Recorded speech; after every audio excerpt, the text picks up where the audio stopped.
Now, as stated earlier, this is the opportunity for Shia ulama, their scholars, their brothers and sisters, to ask the question over this time, and this is only your opportunity, not from this side. And I think this is a rare opportunity because there are a lot of, as I said, misconceptions and views in terms of Ahle Sunnah and their concept, their affiliation with Sahaba. So this is the true position of Ahle Sunnah, right? What has been presented very shortly by Sheikh Abdul Hamid here. Thank you. Yes, Sheikh Arif. I've got a lot of things to say today, if you can bear with me, but I'll do the basics involved. Yeah, in academic exam. No, I'll do it in the best possible manner. Sheikh, thank you so much for the honesty and the integrity with which you have presented this. Now, I'll be very open because I don't restrict myself to Sunnis or Shias when I'm critical. It seems almost to me that the position of the Sunnis is something that is unjustifiable. The aqwal that you are presenting are conflicting and contradictory to the definitions that you yourself have set forth. And the Quran is naively being generalized. Now I'll bring you out slowly and gradually. There's a lot of conflict in the aqwal that you are bringing at the end, in their mushajarat. In the mushajarat, they need sub to each other. We know this, yes, right? You said the people, the Sahaba who went before, Ulaika, the Sahaba who went before cannot be equal to the ones that came after, and yet Ahlul Sunnah do not distinguish between Imam Ali and Muawiyah. On the one hand, there is a distinction here, وَالسَّابِقُونَ الْأَوَّلُونَ, and Muawiyah fights Imam Ali, and Ahlul Sunnah do not see a distinction between the two. They say they're all the same. Then you say in your definition of Adalah, the one who abides by the awamir of Allah and abstains from the nawahi of Allah. Then you say a person who commits zina or steals, who has committed the nawahi of Allah subhanahu wa ta'ala, is still adil. So there's a lot of confusion and conflict here, you see. I don't understand how you can justify that position.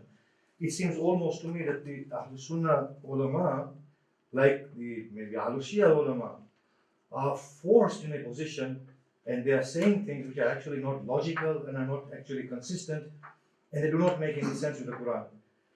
Now look at this. I don't even feel some of these ahadith should be taken on so naively, and we should actually be very critical. Sheikh, can you just start here because one by one so that you can answer precisely. So there's one that's related to it as well. So yes. Don't forget your rest of the question where you are. But bit by bit, the question and the point that would be, you know. That's fine. So I can just add one more thing. Yes, adequate. I can just add one more thing. Yes. The Prophet says, "La tasubbu ashabi." And if you were to لو أنفقت ما في الأرض جميعا وما أنفقت مثل أحد ذهبا, whatever it was, yes, you will not reach half of them. Who was he saying this to? They are all his Sahaba anyway. Yes. I mean, if you say "La tasubbu sahabi," I am your Sahabi. Yes. You get it? So it feels that these sort of hadiths themselves are being fabricated in order to justify this position. Sorry. Okay. In response, it's not necessary one Sheikh Abdul Hamid, one scholar should answer, the rest of the scholar, you know, may answer, help him, Sheikh. Bismillah ar-Rahman ar-Rahim. Jazakallah khair. Very important question from you. First of all, Sayyidina Ali radiyallahu ta'ala an, and also Sayyidina Muawiyah radiyallahu an. As far as I have studied, there is clear evidence that they are not equal in their ranks, as I said in my presentation as well, that those who accepted Islam before, they are, of course, Quran is saying that they are in the higher rank. So I think if there are some scholars that who are not looking into different ranks and their positions, I think that matter need to be reflected and looked at. But however, the true position is that, of course, Sayyidina Ali radiallahu ta'ala an, his sacrifices, his services towards the deen, and also his family are a lot more then Sayyidina Muawiyah radiallahu ta'ala who accepted Islam very late. So that is I can say as a matter of fact. Second question was about the ashab, those who had been through some elections. I think I also cleared the point at the end that they are not masoom. That is clearly, it's very clear. And Can you make it clear, because according to Ahle Sunnah, except Anbiya, rest of all Sahaba, including Ahlul Bayt, they are not regarded as masoom, except Anbiya. Is it? yes, that's right. So also, if they had been through this type of actions, the Sunni concept is that it's not against the Adalah. The definition you said that they will not Yeah, from I will the clarify. Let him I will clarify. Okay, there are some people who can be counted on fingers, that those who had been through this type of even actions. If someone had been through, for example, zina, the example was here, and he comes back to Rasulullah sallallahu alaihi wasallam and he accepts and admits, then it's again his loyalty, the pain, when the had has been established, the pain and the difficulty and the trial he had been through, that's also his loyalty. Otherwise, he could have conceived. He hasn't done it. So this is why some other narrations which are found that if the tawbah he has made, if that's spread over the Medina, half of the people will be forgiven. So that's their loyalty. And also, it's not, because their adalah is in fact that they do not say any lie upon Prophet Muhammad sallallahu alaihi wasallam in taking of the riwayah. So can I just ask another question here? Amongst the Shia, Yes. we have this khutbah of the Prophet. لَقَدْ كَثُرَ كَذَّبُونَ عَلَيَّ. That people are lying in my name. Yes? So now you will have to distinguish very carefully as to what I say. Whatever comes from me that is not in accordance with the Quran, throw it away. Yes. Do the Ahlul Sunnah have that hadith? Because the Prophet has said, so that means that Sahaba were lying. According to this hadith, it means that Sahaba were lying because the Prophet gave a yardstick that if somebody says Rasulullah has said this, check it against the Quran. I think it's quite relevant to the other question you made as well. The Rasulullah sallallahu alaihi wasallam is saying, "La tasubu ashabi." He's also saying to ashabi. I think this deen, of course, was not only for the people who were at that time. It was for the generations, of course, till the day of judgment. So his statements are also basically for us and for the people to come. The la tasubbu ashabi. And we know what's happening today. Right? So that's only explanation or the description of the hadith is not only for the time, but that was for the generations to come. So this is why, of course, he used the word la tasubbu ashabi. For the generations, those who are not ashab. So if, for example, their reward will not be reaching equal to those who are the ashab, even they spend a lot more money. I agree. This is the will that you are giving. Yes. Then that's fine. But what I'm asking you is very openly. Yes. We have got an Islamic state here. Are you saying all the human beings have all been transformed and they will all lose their human weakness and none of them would lie, none of them would be truthful? So for example, for one Sahabi that is caught stealing, you can be sure there are 50 who are not caught stealing. Are we that naive into thinking that none of the Sahabis are lying? Are we that naive into thinking that the human community is transformed all of a sudden overnight because they accept Iman and their human tendencies go away? Is that what Ahlul Sunnah believe? The rest of the scholars are here. If you can contribute in this question. Yeah. Yes, The first- Dr. Farooq Bashir. The first, I think, he needs, although mashallah he has presented a very good presentation, but needs to elaborate a bit more the ranks. You know, we believe in Ashara Mubashara. Obviously, Ali radiallahu ta'ala anhu is one of the Ashara Mubashara, and Muawiyah radiallahu ta'ala anhu is not. Then we say Ahlul Badr. You know, Umar radiallahu ta'ala anhu, once he said, I am going to ban all those Ahlul Badr to migrate from Medina, because Egypt was conquered and Iraq was conquered. People were going to obviously to train and have tarbiyah. So he said, to whom I will consult.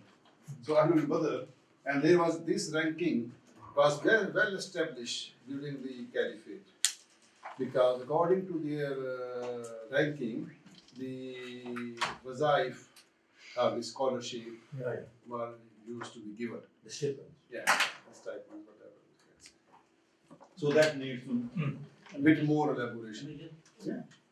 In this Brother, Sorry. just let him. Yeah, I don't know. If Dr. Khurram allows, then so all right. When one is Khalifa at the time, the other one isn't Khalifa, how do you justify that? Hazrat Ali alayhi salam, he was Khalifa. Yes.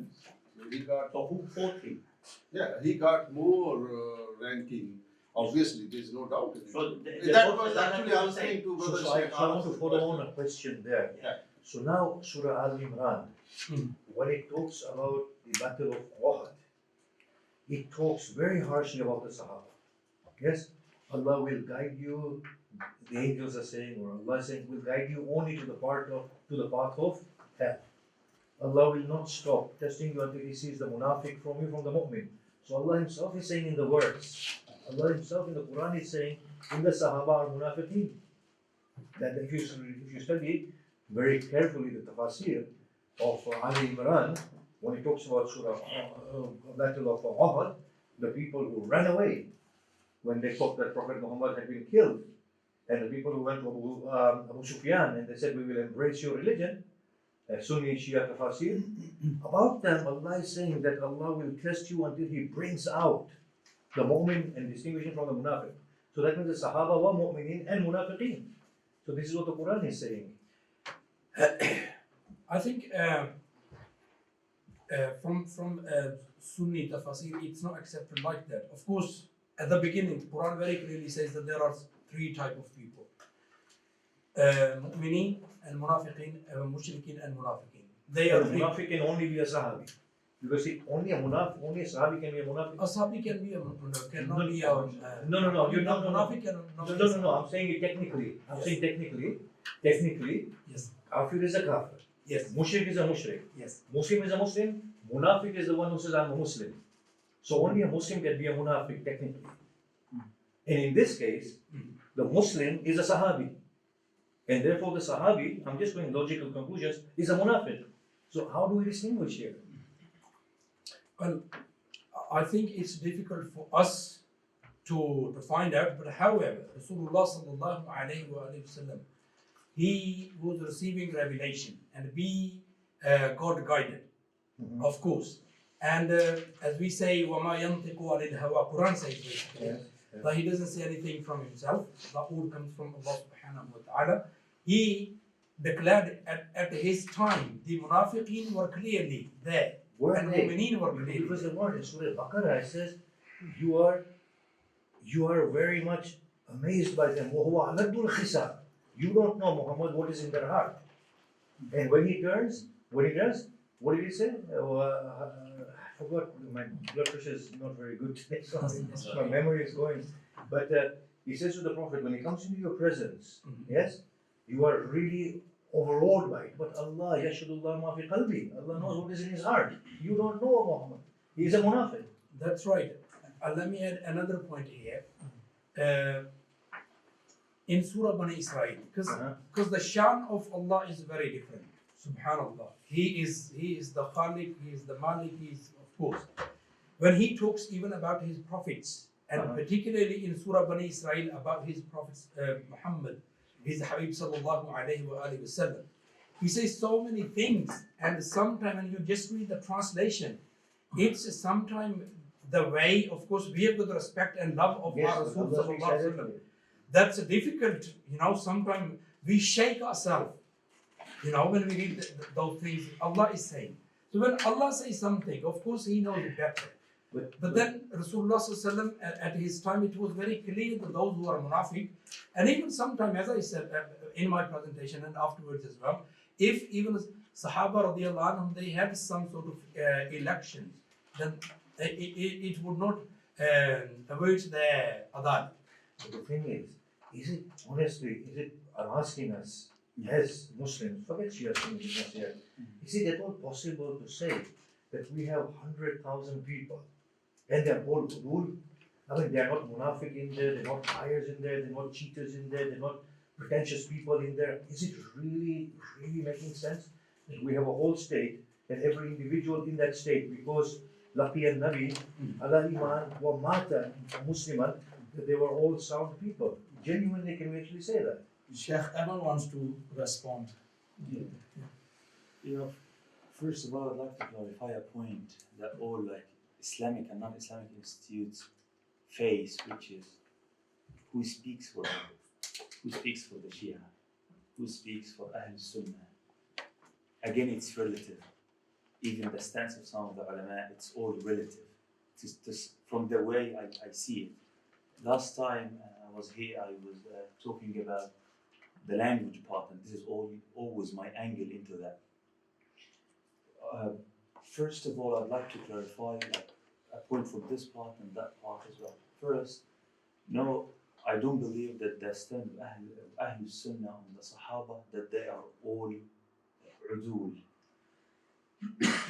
The point that he respectfully said that they were all known, it's not true.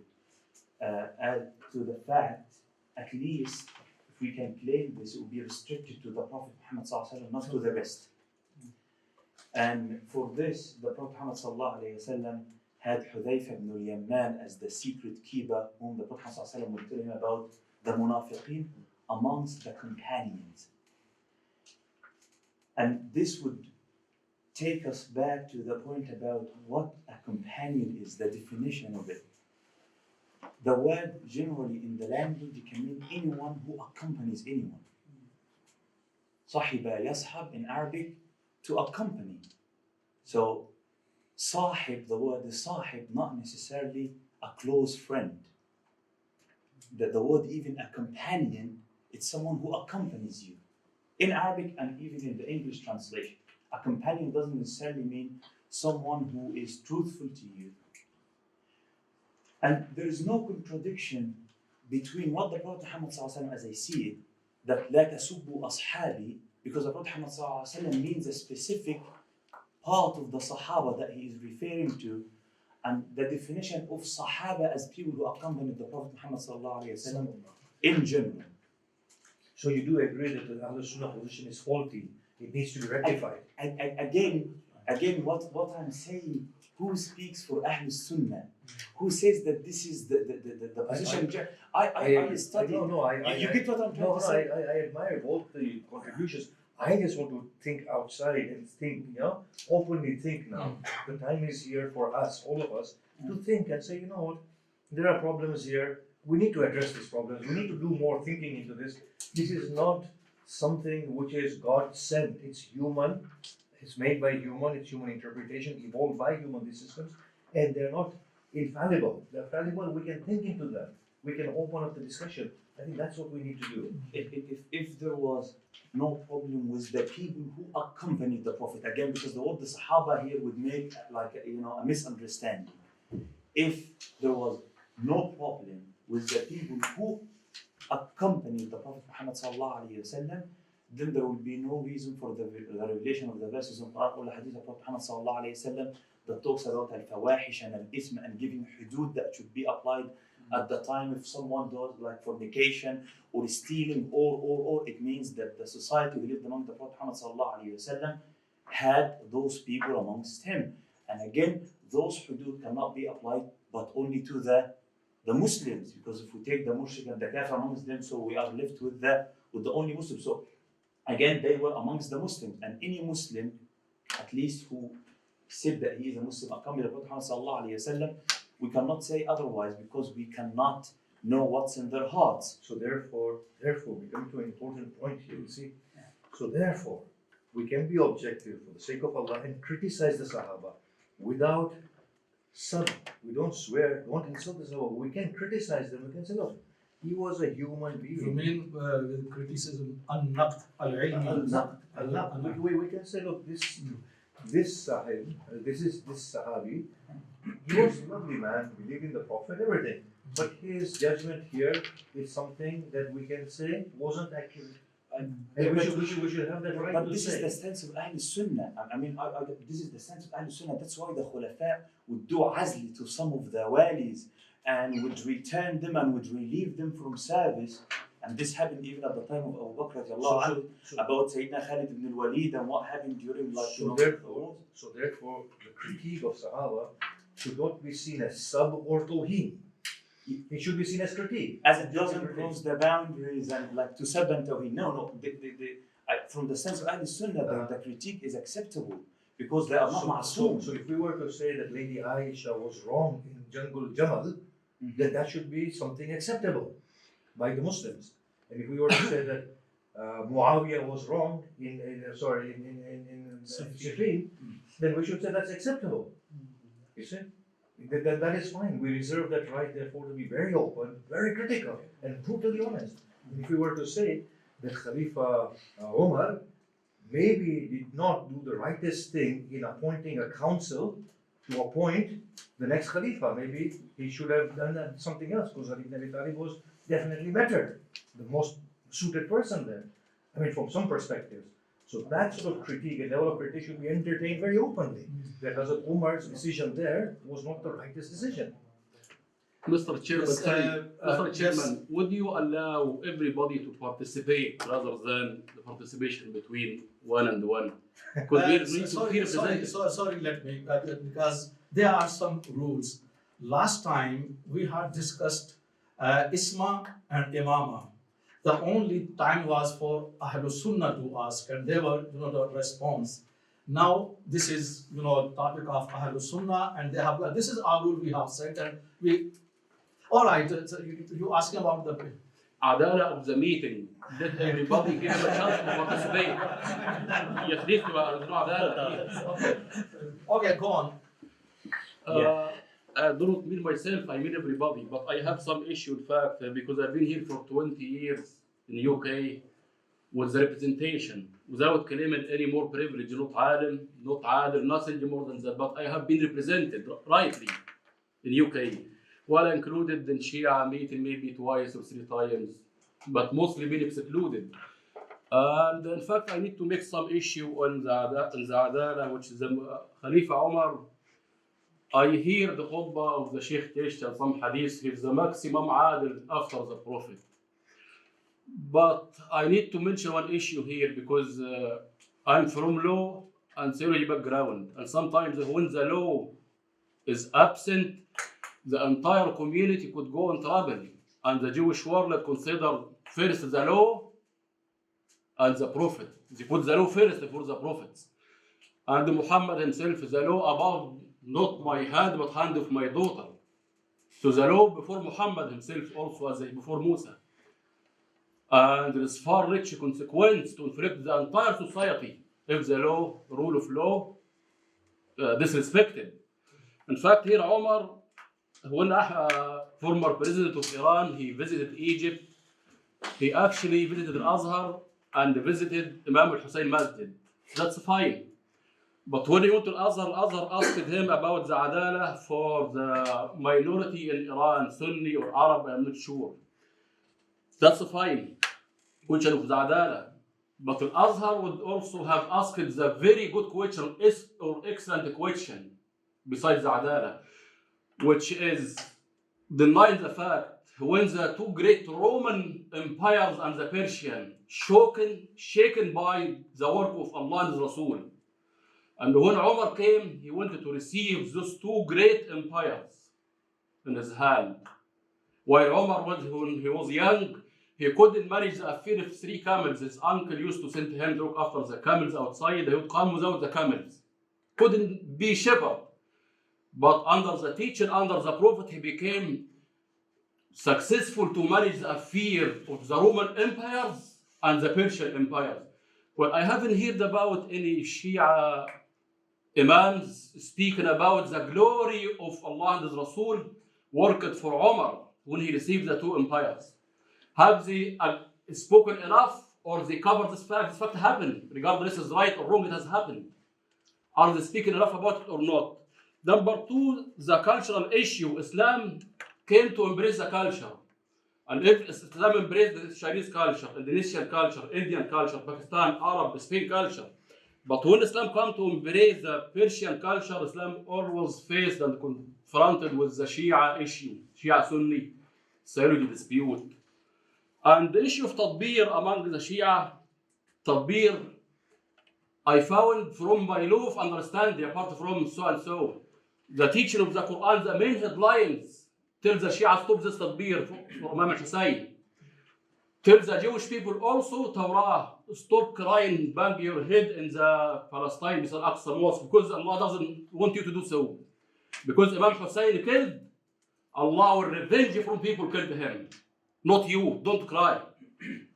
And the Yahudi, in fact, the Jewish world suffered massively 70 years after the law. Make it the brother brief, because the My last point, part of the Adalah, my last point. Last point, yeah. My last point. The Quran and the Torah and the shared teaching, because the Quran sometimes they speak about the shared teaching between the Torah and the Injil and the Quran. Named the house which you worship Allah in it, the masjid. And glorified the Torah and the Quran. Why the Shia call it the Husayniyah, call it the Ratmiyah, call it the Hawza? I need every masjid to be called masjid.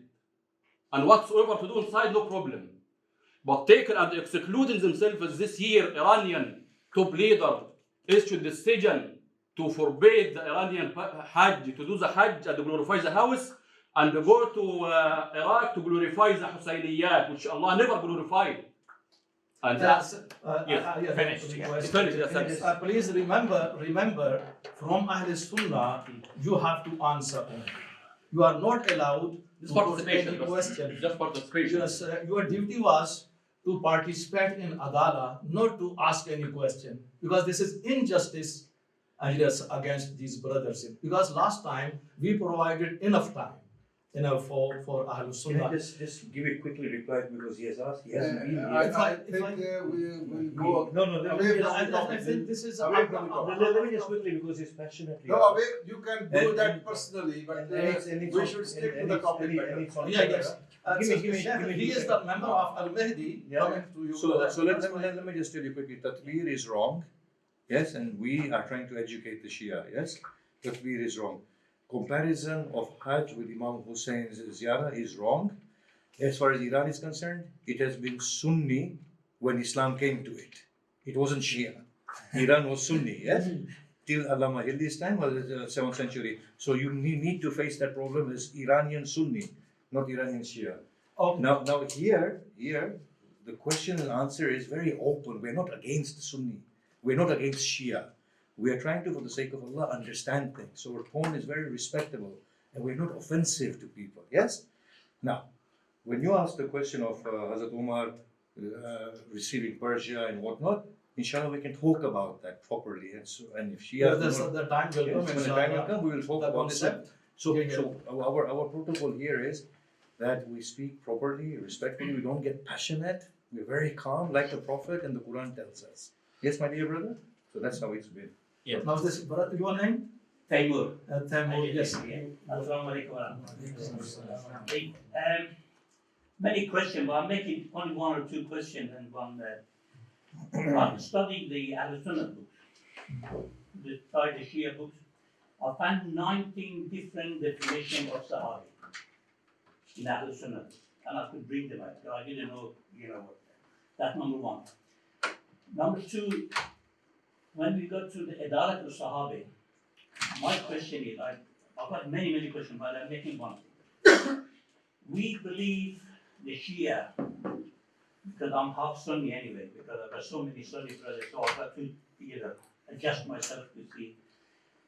My question is this: the Sahabi, Prophet Sallallahu Alaihi Wasallam, so all they came to Prophet Sallallahu Alaihi Wasallam with the help of Sahabi at the time. So the Sahabi would respect. You know, the brother, or the Shia, for instance, they hate Sahabi. Which is nonsense. We believe that Prophet Sallallahu Alaihi Wasallam, if Allah Subhanahu wa Taala wanted to bring Islam, he would say that don't worry about the people around you. I send you angels to sort that. But for all the Sahabi were around. My question is this: Hazrat Abu Bakr, the first Caliph, do you want to bring that one with Ibn Murjam?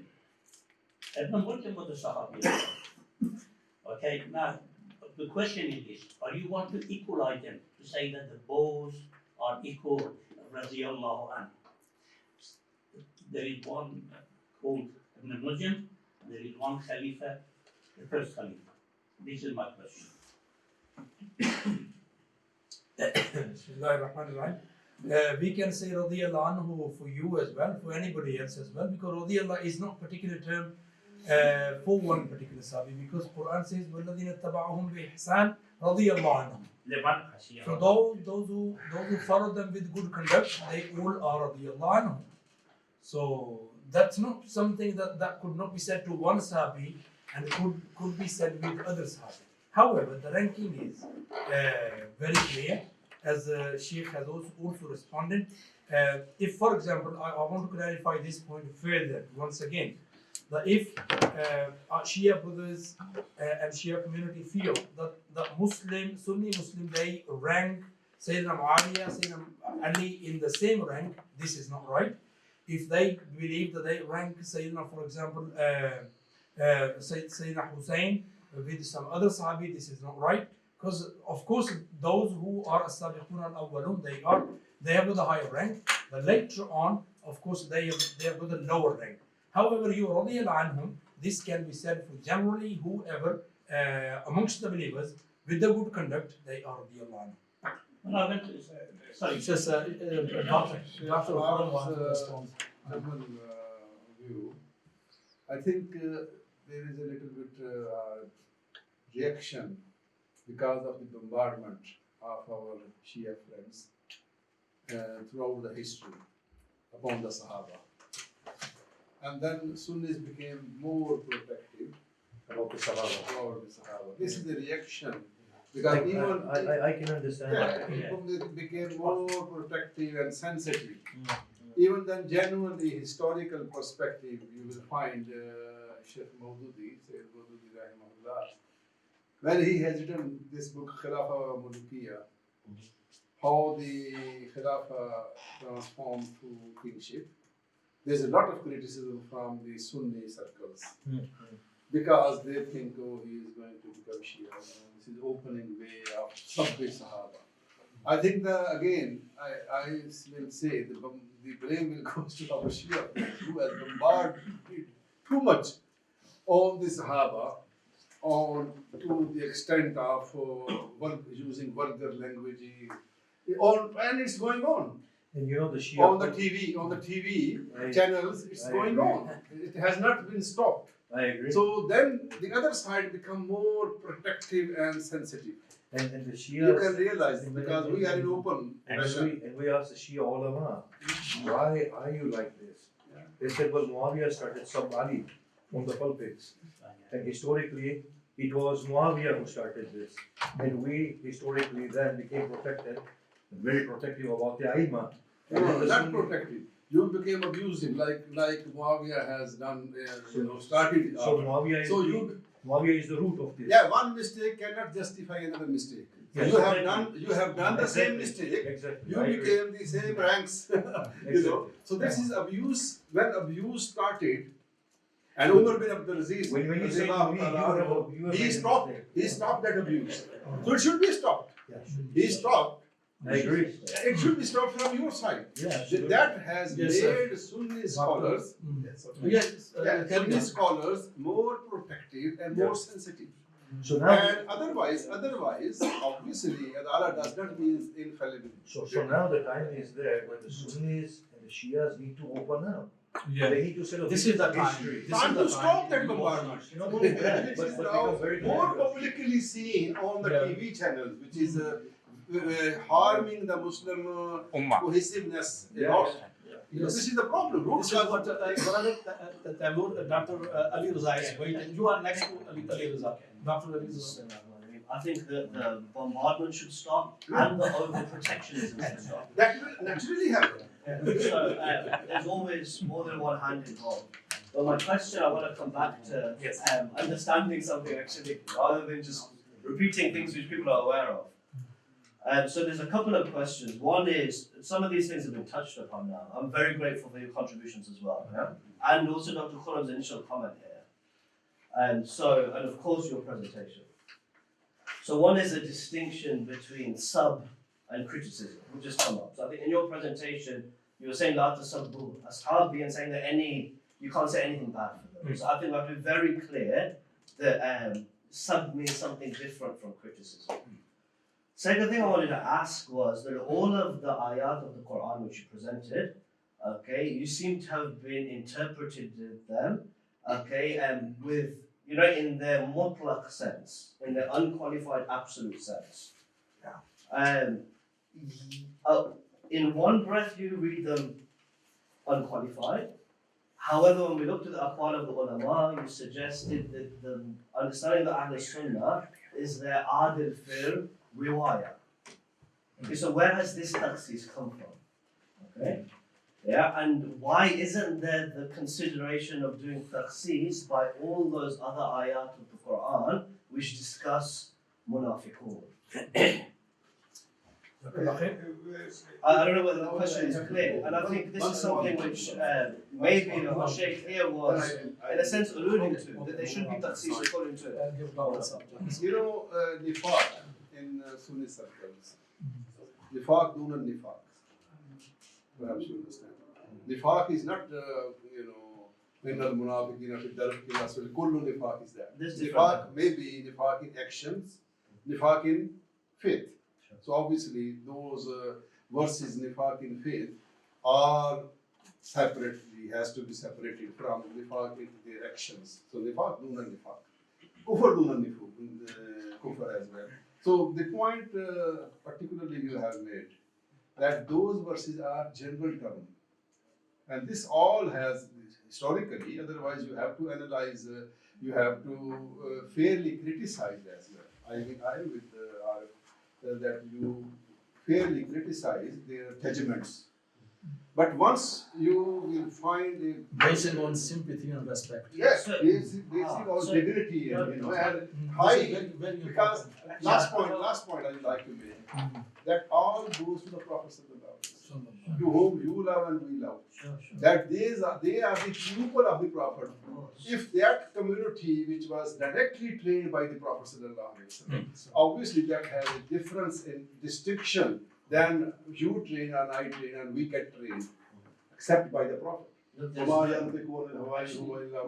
question is to say that, look, I think we all, no Shia is going to deny that these ayat of the Quran are there. Okay, that there is exceptional rank of certain Sahabi. That there's exceptional rank of certain Sahabi. There's no denying this. Okay, the issue comes as to, and so I think I've asked a technical interpretive question here. The ulama are present here, And so I'd be very interested to see that why is there takhsis of these ayat to a question of riwayah? Okay, where has that come from? There was no evidence that's been provided here to say that why has this been understood in a technical sense as meaning that they're truthful in reporting a hadith, okay, and not anything else. And why hasn't the qualifications, which seem to be very clear, of the presence of munafiqun, of the presence of criminals, of the presence of amongst us have been taken as qualifications for these ayat? So I'll be very, very interested to hear any further. You mean, Dr. Ali Raza, because these ayat, they're denoting or they're applying a special rank of Sahaba, special rank, like was-sabiqun al-awwalun, right? And so how can you regard or view So it would be these إِلَّا الَّذِينَ زَعَمُوا. Or in إِلَّا terms of الَّذِينَ. other. So I'm explaining you a Yes. question because Sure. there's a technical question. Sure. So that must be addressed. Here. Is it clear to you? Like we have any. Share Yeah, there is one point that is not clear here. The تخصيص العدالة in رواية is not true from any side. The Shia or the Sunni. Yeah, so I mean, this It is. cannot. Why? Because in Usul al-Hadith, عدالة in رواية has nothing to do with عدالة in أخلاق الدين at all. Because I can consider one of the companions not عدل in رواية, and this does not in any way harm the companion when it comes to the manners and deen, just because he was a forgetful Sahaba. عدالة in رواية would be like, if Umar radiallahu anhu was a forgetful person, ulama of hadith will not accept his riwayah, not because he is not a good person, it's because like one part is missing when it comes to adala in riwayah according to usul al-hadith. So again, you would challenge the ta'wil of these ayat to Yes, say that yeah. adala fil riwayah is being established. No, I say that the tahsis cannot be made here for adala in riwayah, because adala in riwayah, first of all, there is no reference, like let's go back to usul. If there is a generalized rule without a context that makes it specific to a certain thing, then it is general. If it's specific, we cannot generalize it. These are usul of ilm. Whether it's usul in ulum Quran or ulum hadith, these are usul. So in this like specific verses that were mentioned, there was a generalization. There was no reference to adala in riwayah. Okay, so Not even in the Abdullah ibn Abbas radiallahu anhu, whom Ahle Sunnah see as the person who has the most knowledge about any verse of the Quran. Yeah, he himself did not refer to adala here as adala in riwayah. So the follow-up question is, and maybe I put them both together so it confused things, is if that's the case, then why haven't the Ahl Sunnah considered all of those ayats dealing with the presence of munafiqun and the presence of those upon whom had this possible and all the rest of it as a possible qeed or takhsis for these general praises of the Sahaba in each of these periods? Whom opinions are you referring to as like? You can give your own here. Yeah, You can try and explain for me. It's a genuine question. Honestly speaking, The thing you is, can- I'm you not can the explain one. I'm not the or one give who- your own. Yeah, I'm not the one who offered the presentation. So that's why I'm involved in the discussion to enrich the discussion, not as to give another opinion. No, that's your right to contribute. Yes, But that's, just whatever you.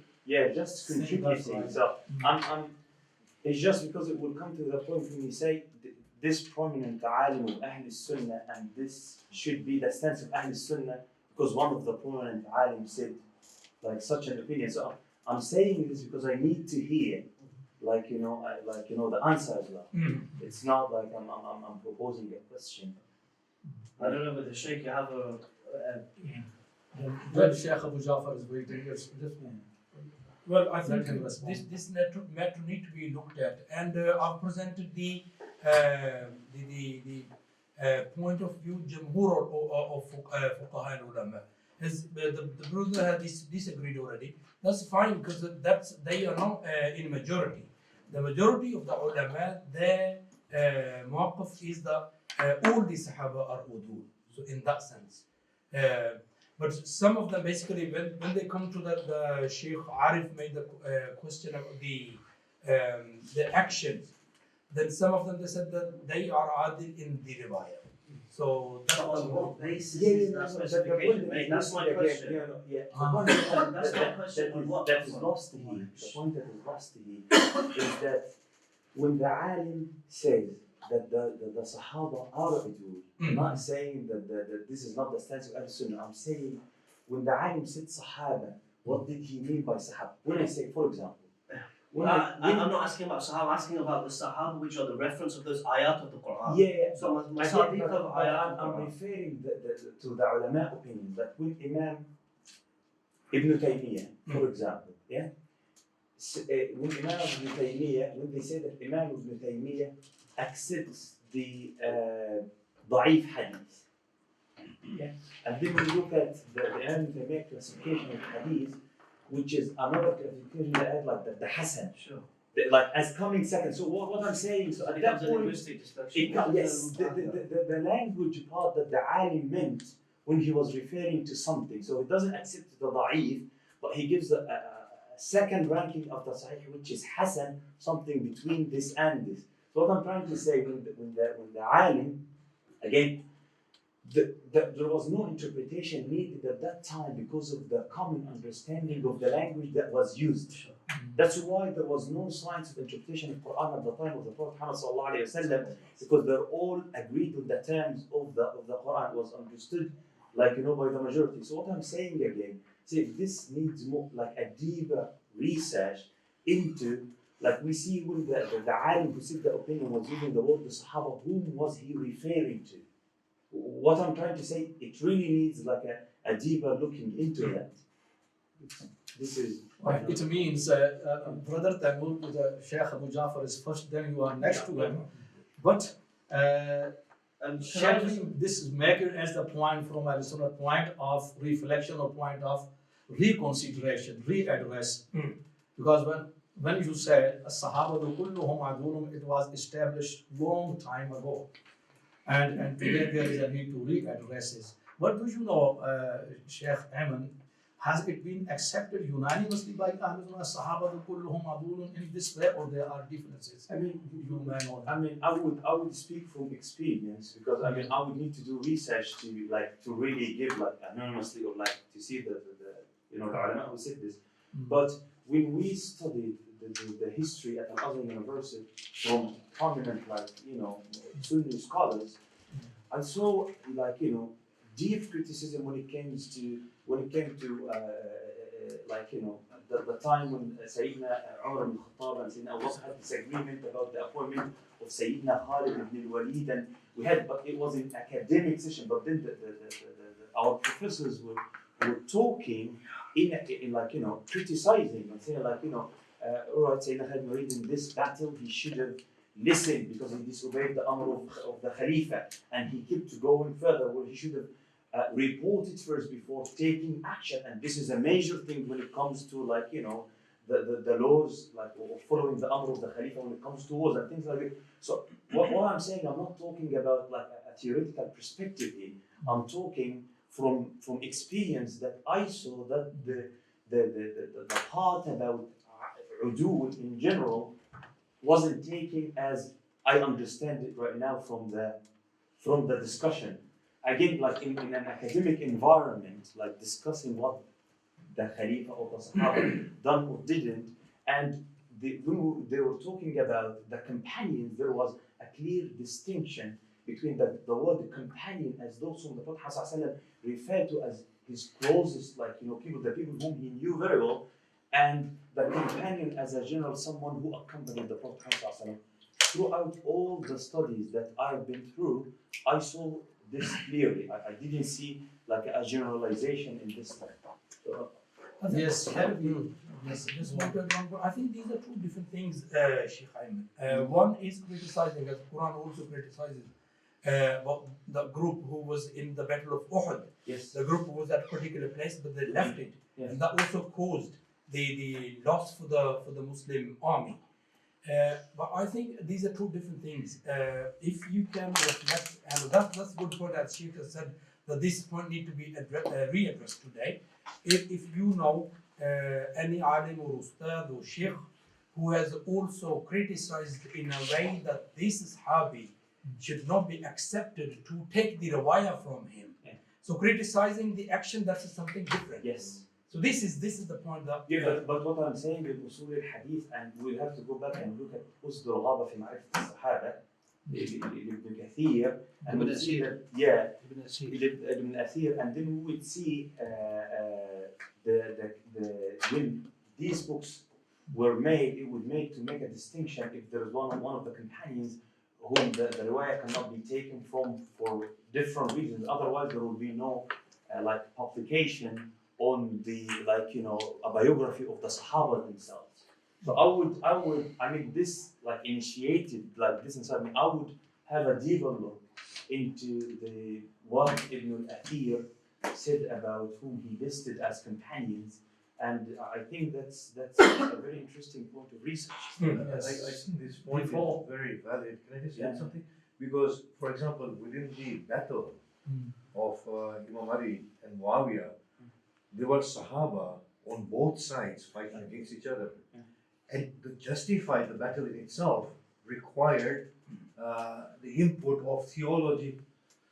So there has to be fabrication of hadith in order to justify the side of Muawiyah, in order to justify the side of Imam Ali to say we can kill each other. So here it is quite obvious that we can't say that we can accept from all of them, because we find a lot of conflicting hadith in that case. Yeah. Well, before I to take the question from Sheikh Abu Jafar, we already discussed whatever you there said. This is the part of the point of readdressing and reflection, recontemplating, our position. Sheikh Ayman, shall we interest you this duty? Because this is obviously not debate. This is a dialogue, understanding sincerely. And this is a Sahaba kulluhum adulun. And if you make the further research, what's the proper, the stance of Ahle Sunnah? Is it accepted unanimously or disputed? So that this mazmoom, this topic must be completed. We are going to aid later on, inshallah. So, Sheikh Abu Jafar. Assalamu alaikum. Coming late, actually, the road has been closed somewhere, so I have to go around and I get lost. Yeah. So, Yes, sir, just move forward. Sit down. but I think both sides, Shias and Sunni, the Shias, they went maybe extreme in generalizing sometimes about the merits of Sahaba. And there are some of us who went far and made takfir, as Sheikh has said here. So we do not agree with all of this extremism in terms of definitely Sahabas were, majority of them were good, their merits were good, and the Hadith and Quran testify this. But the question of saying all Sahaba are good, I think we need more clarification in this, because it is contradicting the Quran itself. Because one of the verse here, it says, يَا أَيُّهَا الَّذِينَ آمَنُوا استجيبوا لله وللرسول إذا دعاكم لما يحييكم واعلموا أن الله يحول بين المرء وقلبه وأنه إليه تحشرون. Then Allah says, وَاتَّقُوا فِتْنَةَ لَا تُصِيبَنَّ الَّذِينَ ظَلَمُوا مِنكُمْ خَاصَّةً وَاعْلَمُوا أَنَّ اللَّهَ شَدِيدُ الْعِقَابِ. So now let us see what was the riwayah which is narrated concerning this. There's a very good riwayah in which Zubair bin Awam, the Sahaba, he spoke about this. And he said that when this verse was revealed, we didn't know that it was us until when we were in the fitna. Then we realized that it is us. So the verse speak about الَّذِينَ ظَلَمُوا مِنْكُمْ خَاصَّةً, they were Sahaba. So if Allah speak about there are zalimeen among them, who you are to come and say that all of them are udul? Second thing, there are three of them who accuse Bibi Aisha, and this is the biggest crime that the Shia are being attributed to them. They are cursing Bibi Aisha favor. But there are three Sahabas, including Hassan bin Thabit, whom Rasulullah he flogged them 80 strokes in Medina. In Qadr. So in Qadr. So if a Sahaba made qazf to al-Mu'mineen Aisha, and then still there is a lot of riwayas, hundreds of riwayas from him, I do not, I have this to be addressed. There is also more and more. For example, Abu Hurairah in Sahih Bukhari, he has a riwayah about the sadaqah, that a child will say, bring the food, a wife will say this about sadaqah. And then at the end, he was asked by another companion, have you heard this from Rasulullah? He said, no, it is from my own. From the basket. Yeah, so if somebody agrees himself that it is of his own, but from the beginning he said, this is how Rasulullah has said, we need to clarify this type of hadith. So at the end, at the last, you have this who say that I heard Rasulullah saying maybe that Makkah and Medina is haram, and Iraq is the haram of Allah. And I bear witness that Ali bin Abi Talib, he committed bid'ah in this haram. And he swear that he heard that from Rasulullah, and he said that Ali, he bear witness. So if a Sahaba bear witness that Ali he commit bid'ah in this haram, and all of us Shia and Sunni we don't believe that Ali could have committed bid'ah in those type of things, we need to clarify about the Sahaba who narrated this hadith. You know, all So, these type of ahadith. This type of hadith, yeah. Mm. So I think we need to Obviously, dogmatize. when we last year we had discussed the Sunnah, and so you've been here as well with us. And, there are so many ahadiths from the both sides, pinpoint, need to be readdressed, right? And their narrators, many of them criticize, and their attribution to the Holy Prophet ﷺ or any Imam of Ahlul Bayt, this is subject to question. Right? So this is one of them, obviously. Brother Tamur, and then brother, your name? Mohammed. Yes, you are next to brother Tamur. Right, Bismillah ar-Rahman ar-Rahim. To answer your question, when we go for Hajj, it's supposed to be all the scene clear. So when we come back from Hajj, we do some more scene or whatever. That is, to me, my understanding of some of the Sahaba at the time. We could explain that or that. I've been studying many of the Ahl Sunnah books, and I've been passing all the document, all the text with the reference to the authority of it. That for a long time, the Ahl Sunnah was saying that you should not discuss any negative aspect of the Sahaba at all. Even they go that far to say that if you discuss it, you are kafir, you are murtad, you are this, you are that. I'll tell you all that. But this is, obviously, we are discussing that openly, so it wouldn't be any problem with that. But this is in the books. Okay, these are all in the books. Not one book. Okay, good question. I think it's as I requested, you may stop here. This is very important, comprehensive question. And this question may be asked through another angle. Generally, people like me, again, I must say, who, studied Ahl Sunnah books as well as Ahl Shia sources as well. I do know from Ahl Shia sources, there is a great objection in the question. Ahl Sunnah, they don't make difference between ikhtilaf, an-naqdul ilmi, and ihana toheen. Whenever we're talking about, for example, the Shia people, about just ikhtilaf, the position of Imam Ali, as compared to the position of Hazrat Muawiyah bin Abi Sufyan, and Ali's position was most superior. This is taken as the sign of insult of Sahaba. Then Difa'u Sahaba, all Sahaba, however, we are talking about one single Sahabi. You said Difa'u Sahabi, or there is Difa'u Sahaba. This is one thing, this is, that we have to address from this side.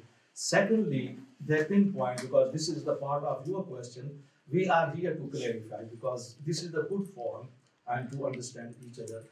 For example, Hazrat Malik bin Nuwaira, he never accepted. He was from important Sahaba.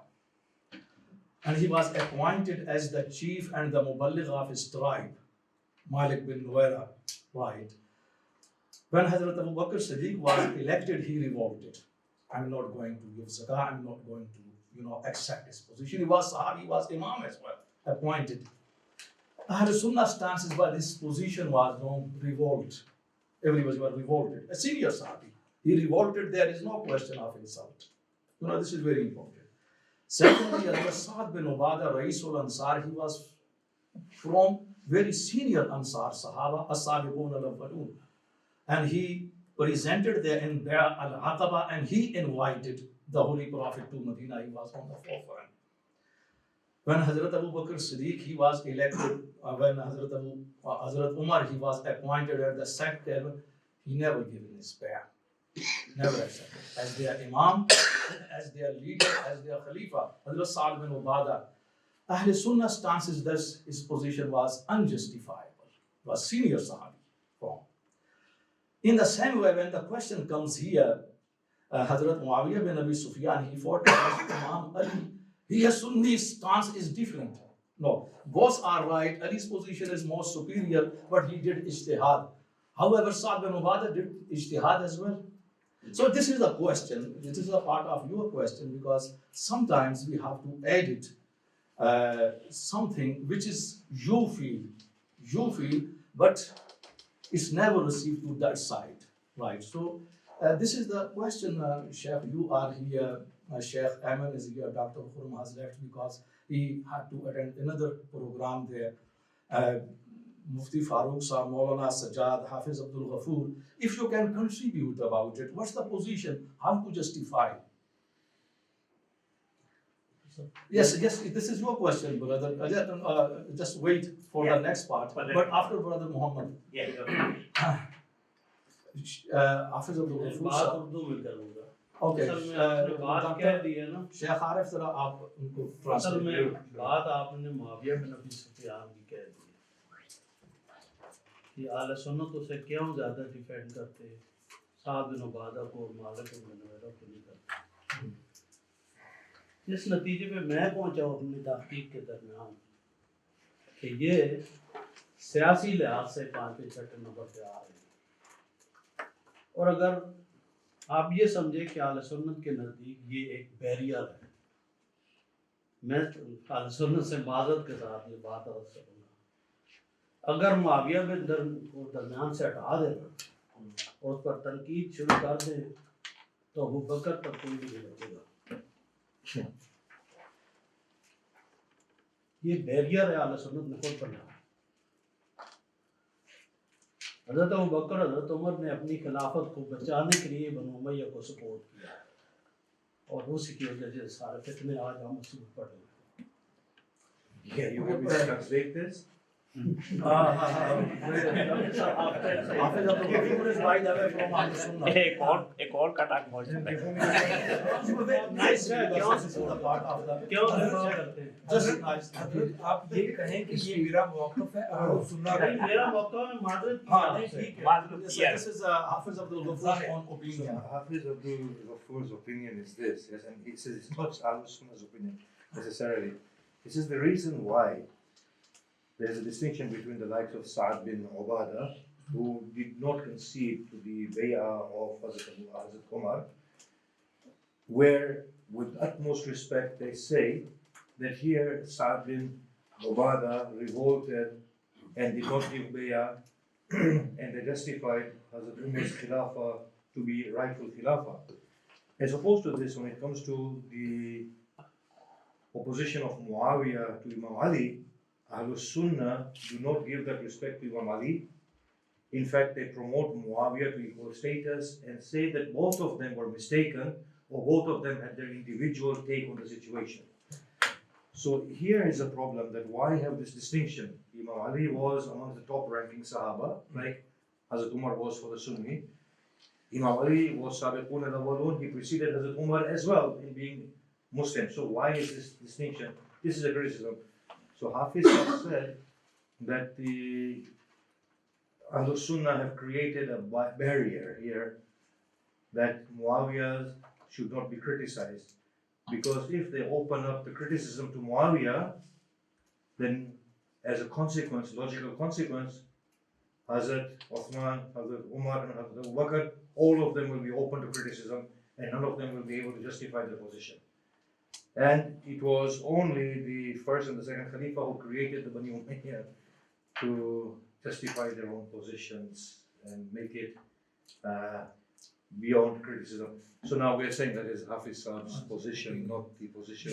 No, I'm not Sunni position, but that my research. I think Hafiz Saab's position, of course, he is on the point to keep his opinion. But as Dr. Khurram Saab said, sometimes there is reaction for the action. So when things came from Shia side, then Sunni became more defensive for Sayyidina Muawiyah. I think that's the more, they are not that much for the Sa'd ibn Ubadah or any other Sahabi. So this is I feel the main reason. That's not the main reason that he is ranking in the political system 5, 6 or 7. This is my Sheikh Hamad, if you want Now, some go back to the topic. ये हमारा आज का topic नहीं है ये अदाला Okay, the concept of Sahaba kullu Mahdud is not representing the whole Sunni school of thoughts, because I'm talking about the modern scholars like Sayyid Qutb or Maulana Maududi and others as well. They are not in the favor of these thoughts, as-sahabatu kulluhum adul, because they think that if this concept is fit for the Sahaba, so all those conflicts or battles or fighting among the Sahaba, where those things goes then.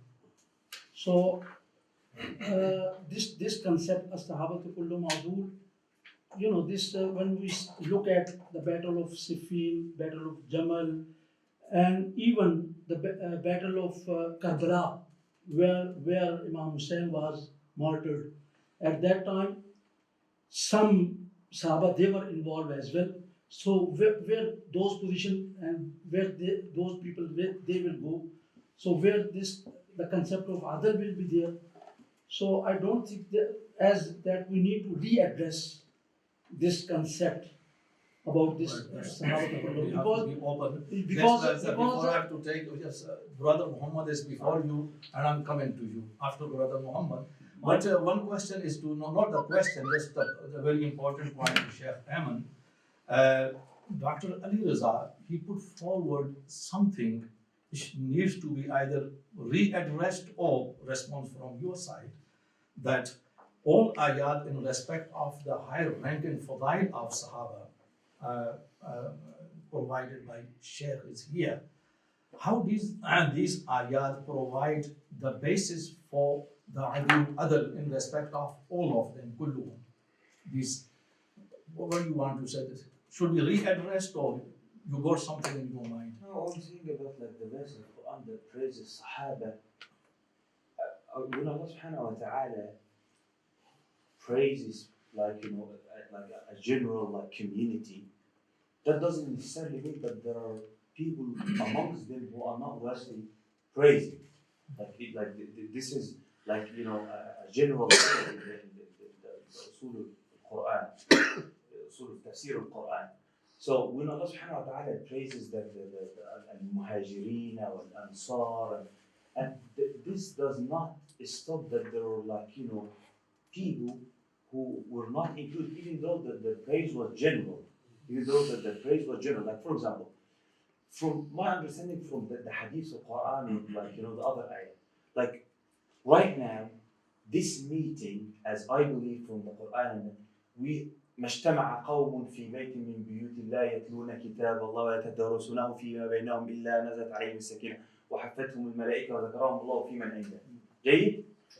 Isn't it possible that amongst us, people who, like Islam is just an idea to them, or people who can discuss things academically, but when it comes to the belief itself, like the craft of being an academic is different from believing in what even you present.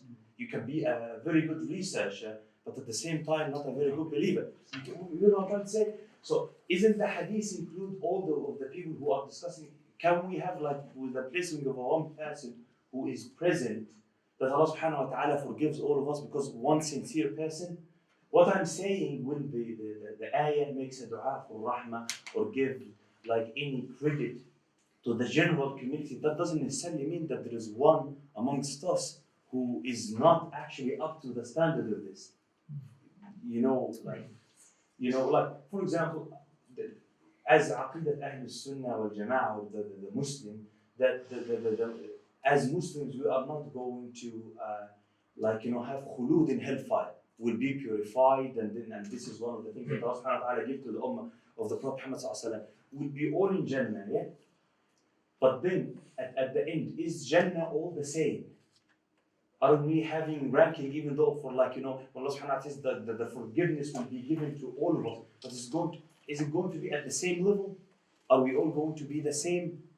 No, like of course not. So what I'm saying is that there is no contradiction between the verses of Quran and the general term of like the Allah Subhanahu wa Taala praises them, because there is no necessity for exclusion if it's understood from the context. If Allah Subhanahu wa Taala did the Prophet Muhammad sallallahu alaihi wasallam, otherwise we wouldn't have al-ashra mubashsharun bil Jannah, for example.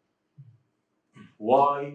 Here the takhsis here was made very clearly.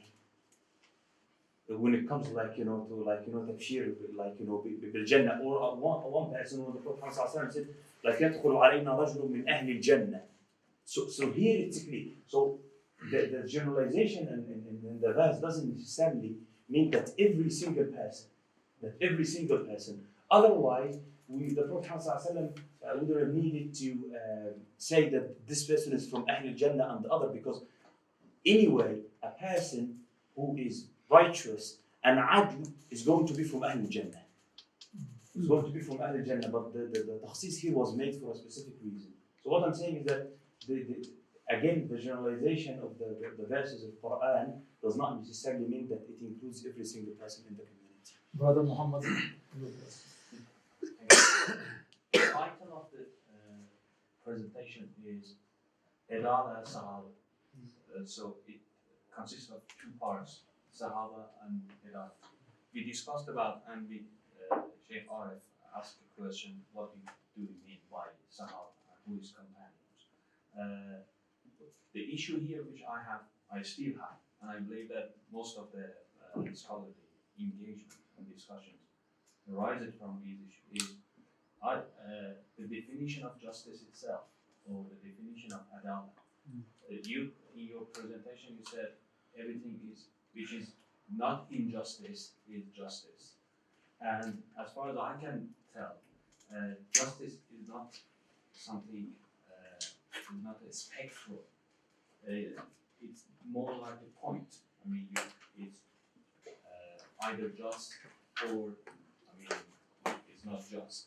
So we don't have somebody who is respectively just, or who is partly just, or whatever they said. And that's one point. And another point is, what is the implication of justice? Perfect. What does that mean? I mean, okay, Sahaba are just. So what? And and that goes to the definition or the language or the linguistic issue as well. I mean, because if we don't have that exclusive definition for justice itself in this case, we cannot come up with the implication of that. This is my issue and my question. What is the implication of justice as has been discussed here? Okay. I think sometime, because as we know, the revelation stopped at Rasulullah sallallahu alaihi wasallam. Then after that, there is no any revelation. Nobody is God guided according to Sunni. There is nobody God guided after that. Of course, people take they take ahkam, they derive from Quran and Hadith. Amongst the Sahaba, I believe that you are referring to the wars that happened. If both were just, then outcomes. What was the outcome? Implications? What I meant was that if somebody is just, yes, or if in your case, in the sake of this topic, if you are saying ashab are Ahle, yes. So what does that mean? I mean, what's the implication of Adalah? The implication of Adalah is that because you said what's the benefit for the Ummah rest of the generation by proving they are not infallible. If you don't mean, because if you say Imams based on Shia are Mas'ud, that has some implications. But if you're saying Ashab are Udul, so what are the implications? The implications, because if they are Udul, but they can commit a sin. Yes. Let me explain it in easy words. So what is the effect of this udul on the lives of the Muslim community, Muslim ummah, in terms of benefiting or in terms of harm, something like that? So this is implication. That is the Jara and Tabi, the critics will be made on everybody up to the Sahaba to take the riwayat. Okay, and Rasulullah's Quran says that Al-Yawma akmaltu lakum deenakum, the deen has been perfected and completed. So the critics will be made up to the Ashab, not upon the Ashab. So that is the whatever they give from Rasulullah sallallahu alaihi wasallam, that should be taken.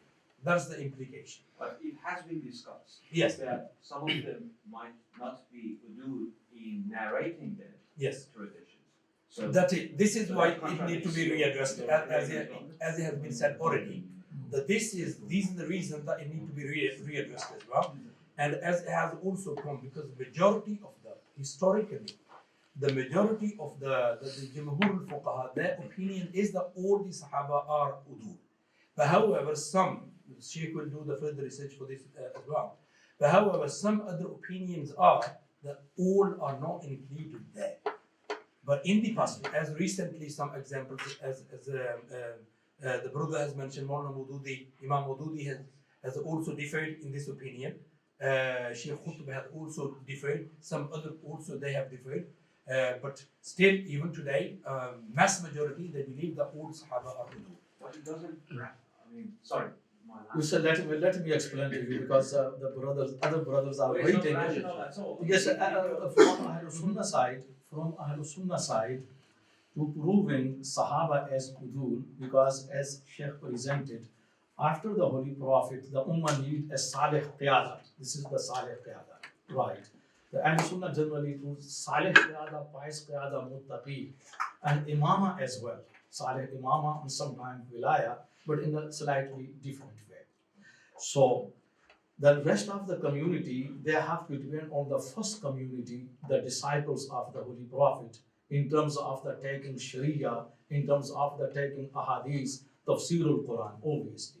So that's why when they are Adil, the most effect is that the deen of Islam and the Sharia, it was transferred in a proper, adequate way from the first generation to the next Tabi'in, Taba Tabi'in, and so on. That's why this is very important that the Sahaba to prove them as udul. Secondly, all of them, kulluhum or not, or the senior of them. This is something just from Ahlul Sunnah side has been acknowledged. This is the point of the reconsideration today. Should be readdressed. What's your name? You are next to me. Doctor, I got half of my question still there. Right, yes.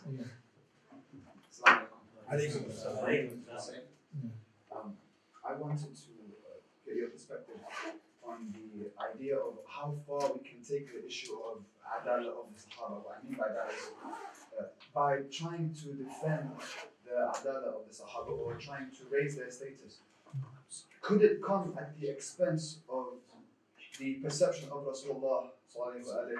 Could it come at the expense of how people perceive him to be? Or has this happened throughout history, throughout narrations, perhaps fabricated narrations, perhaps, that certain books like the Satanic Verses or the movie that was made a few years ago that were based on certain narrations within Islamic books, could these have been there in order to raise certain personalities up in the light of trying to make the Prophet seem more like a normal man? What do you think about this idea? Could the trying to take the Adalah Sahaba that far have this cost? A very important question. Sheikh Haman, do you want to address this question? MashaAllah.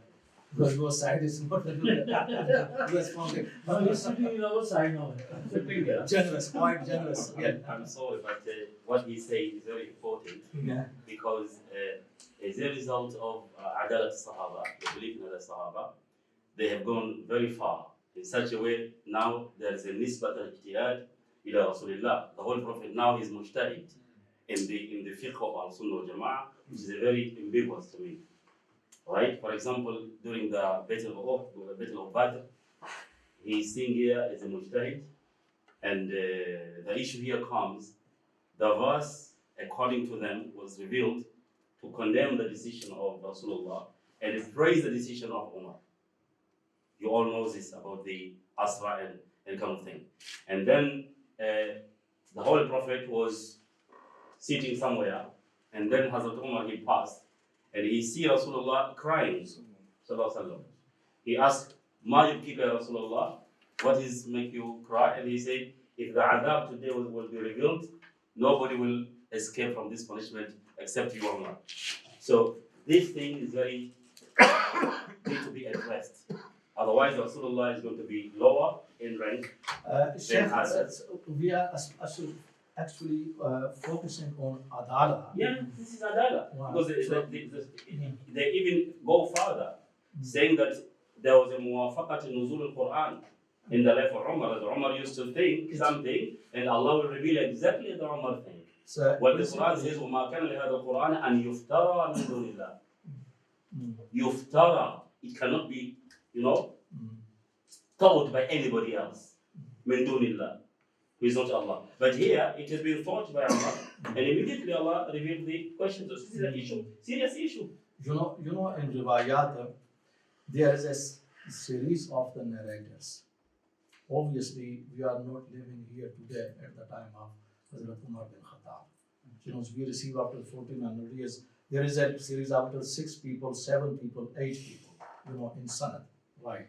And goes back to Sahabi, any Sahabi, including Hazrat Umar bin Khattab.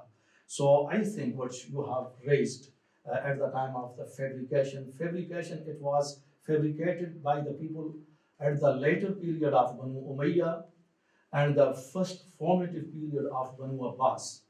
And there were the different categories, Zindiq, heretics for their own purposes, and the shopkeepers to increase their, businesses, their profits, and Al-Qassas Wa'izun in order to, bring the people back to the Quran. However, that was fabricated. It has nothing to do with Adalah and Sahaba, what we're talking about. And your point is also related to here because the narrators should be checked about it. The problem is not about Hazrat Umar bin Khattab.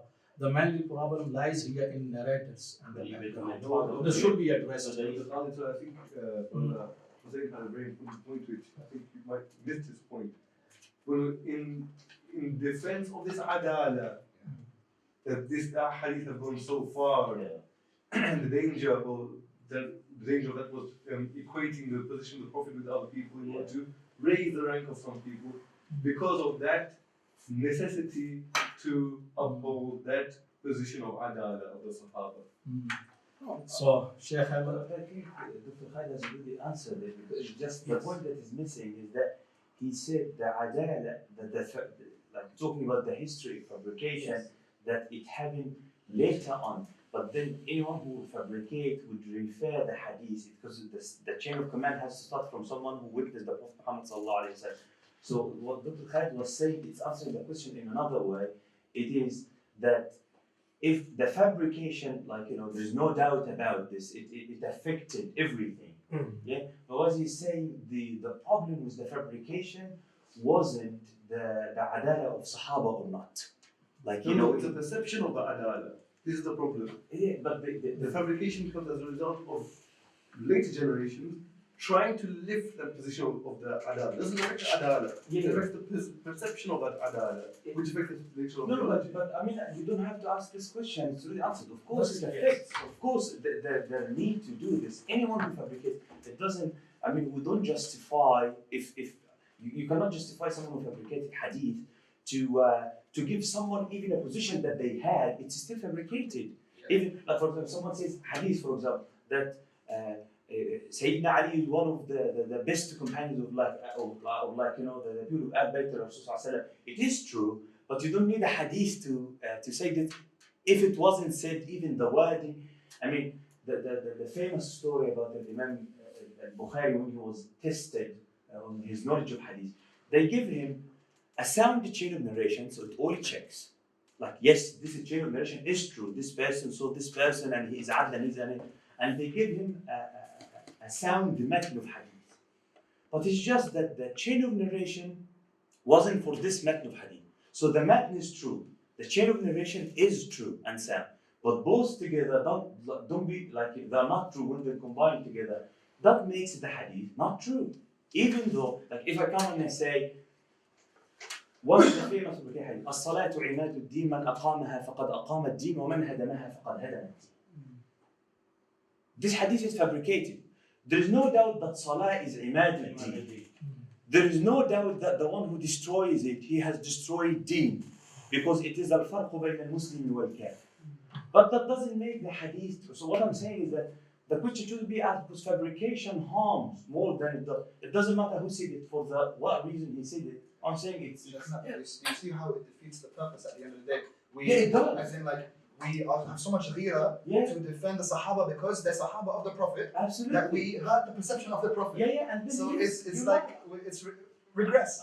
Absolutely. I mean, that's why I said like there's no question should be asked about it because of course. So we think about priorities. As in, why do we want to defend the Adalah in the first place? It's for the Prophet. But if we're hurting the Prophet in the process because we're taking that too far, shouldn't we rethink our strategies and how far we take this? Yeah, but that's why it has to be approached academically. What I'm saying is that there is no harm in defending Adalah as long as the approach is sound and the proofs are like broad. But yes, of course, to say anything just to defend an idea, I mean, of course it would harm. The other thing is that when you say something that is not part of it and then comes up, I mean, Sunnis or Shias, they're being like grounded because other people said something and we have to sit here and defend it and say, this is not my stance. He was mistaken when he said this. I mean, of course it exhausts us to be, if everyone comes and they're trying to defend something and they make something up, this is why we are exhausted in all this because we are, you know, when we do a research or something, I mean, I've said it before, I can bring you a research right now that tells you that eating fish will destroy your health. And there are. I mean, I've tried it once. I sat in Google and I started writing random things, like to see like how far academic research can go. And another research that tells you without fish you will die. You get what I'm trying to say? Everything is there. And if you want to prove it, you can twist things. You can use research. One of our professors at the university here at Birmingham, he was talking about at the time of Margaret Thatcher, and they made a survey to be able to see how people perceive it. He said the language of the survey itself does not allow you to perceive her negatively. You can even design something that the outcome you can control because of your design. So, I mean, your point is absolutely brilliant. But what I'm saying is that, I mean, this is what we are. If you want to say something. Only to authenticate your point basically is Adalah is important to protect the deen as well. So that need to be established as well. For example, if sometime, because there are a couple of ways to prove the hadith. There is Jarah, Tadil, Asma Rijal, all the things goes for the riwayat. So if, for example, any narration which says, as you are mentioning, and brother has mentioned some of the narrations as well. So if some narration says, for example, Sayyidina Umar radiallahu ta'ala said that I am better than blah blah blah blah ashab, then it needs to be proven. Or if some Sahabi says I'm better than even Rasulullah, that needs to be proven because it's illogical. So this is important. Adalah is important, but fabrication can be made somewhere. And even though where it has been mentioned, that's really important. Adalah, as you're saying, Adalah is important to be established, to prove our deen perfect. It is the second part. I have students who are waiting for a class, Muslims. Wallahi, I would love to. I mean, I need to sit. I mean, this topic is like. 1 minute, if I just go through this one, it makes this important really. All right. Okay. Bismillah ar-Rahman ar-Rahim. In Sahih Muslim, I read Bughd Ahl al-Bayt. It's hatred towards Ahl al-Bayt is the sign of Munafiq. It's in Sahih Muslim. Adalat al-Sahaba in Tahzib al-Mal. Is it Tahzib al-Kamal or is it Tahzib al-Kamal? Mal, yeah. Yusuf al-Mazi. Volume 19, page 56. It says anybody who disrespects the Sahaba are Zandiq. Okay. Now then, in Minhaj Sunnah, volume 7, page 137 and 138, in Fadail al-Sahaba, explaining from Hazrat Abu Bakr, Umar, and come to Hazrat Ali. And then he's saying that, I've just wrote it down here, it's not Arabic because I haven't got the Fatih cassette of it. وَلَمْ يَكُنَّ كَذَلِكَ عَلِي فَإِنَّ كَثِيرًا مِنَ الصَّحَابَةِ وَالتَّابِعِينَ كَانُوا يَبْغَضُونَ وَيَسَبُّونَ وَيَقَاتِلُونَ. The majority of, it's a majority كثيرا. A lot. No, not majority, كثير. No, not Great, majority. great number of people. Okay, of the Sahabi and Tabi'in. They had books of the hatred of Hazrat Ali. They actually hated him and they actually fought him. So which one is the truth? When I go back to Sahih Muslim, which is says that if somebody dislikes Ahle Bayt, it's munafiq. If somebody says something against the Sahaba, that time was Sahaba, and it's Ahle Bayt. So the truth clearly identified, it identified that it's either Zandiq or Munafiq. Now here, Ibn Taymiyyah clearly is saying that in the at the time there were so many. This is because he explaining, Ibn Taymiyyah explaining that the first Caliph, second Caliph, and the third Caliph, they never had any problem with the people. But Hazrat Ali had a problem. And this is what he said. Sheikh Haman, you. Before, I would say we are Because going. you are stopped for especially for this. We are going in the same circle. You get what I'm trying to say? We are going in the same circle. Again, if we go further, even saying it tabi'in, لغة and اصطلاحا in the period that followed the Sahaba, radiallahu anhum, because it comes from tabi'ah, to follow. So anyone, other than the tabi'in, kafirs, I mean, the period as a period, people who were there, and all sorts of people in the community. I mean, again, this will not include them. If we have a non-Muslim amongst us right now, reciting Quran, and this happened, in the Netherlands, we had a conference over there, and was about manuscripts and things. Okay, we were studying Quran. We were studying what? Quran, reading it and studying the manuscript. Okay, I mean, will these people who are sitting with us, non-Muslims, studying it for the sake of criticizing it and making it fabricated and everything, will they be included in the hadith of Prophet مَجْتَمَعَ قَوْمٌ فِي بَيْتٍ مِّن بِيُوتِ اللَّهِ يَتْلُونَ كِتَابَ اللَّهِ. They are recite, if we stop at the language literally, يَتْلُونَ كِتَابَ اللَّهِ, they were reciting the book of Allah. وَيَتَدَارُسُونَهُ. The hadith didn't say believe in it, yeah? If we stop at the language, وَيَتَدَارُسُونَهُ, studying it, فِيمَا بَيْنَهُم, amongst us. Were the non-Muslims at that point will be included, that the malaika will be surrounding them and the rahmah of Allah is going to come upon them? Why not? You see? Yeah, this is what I'm trying to say for you. So again, what I'm saying, even if there is a general thing that is said about Make it more brief because time is coming. Yeah, so again, I will go again to the point that if praise is given to a group of people in general, It's in a context. it's in a context. Yeah. It is in a context. It is in a context with the Prophet Muhammad sallallahu alaihi wasallam. Again, how would you put the two hadiths together? The Prophet Muhammad looking at the major Sahaba in front of him, and he said that there will be people who will come after me and their belief will be 100 times like yours.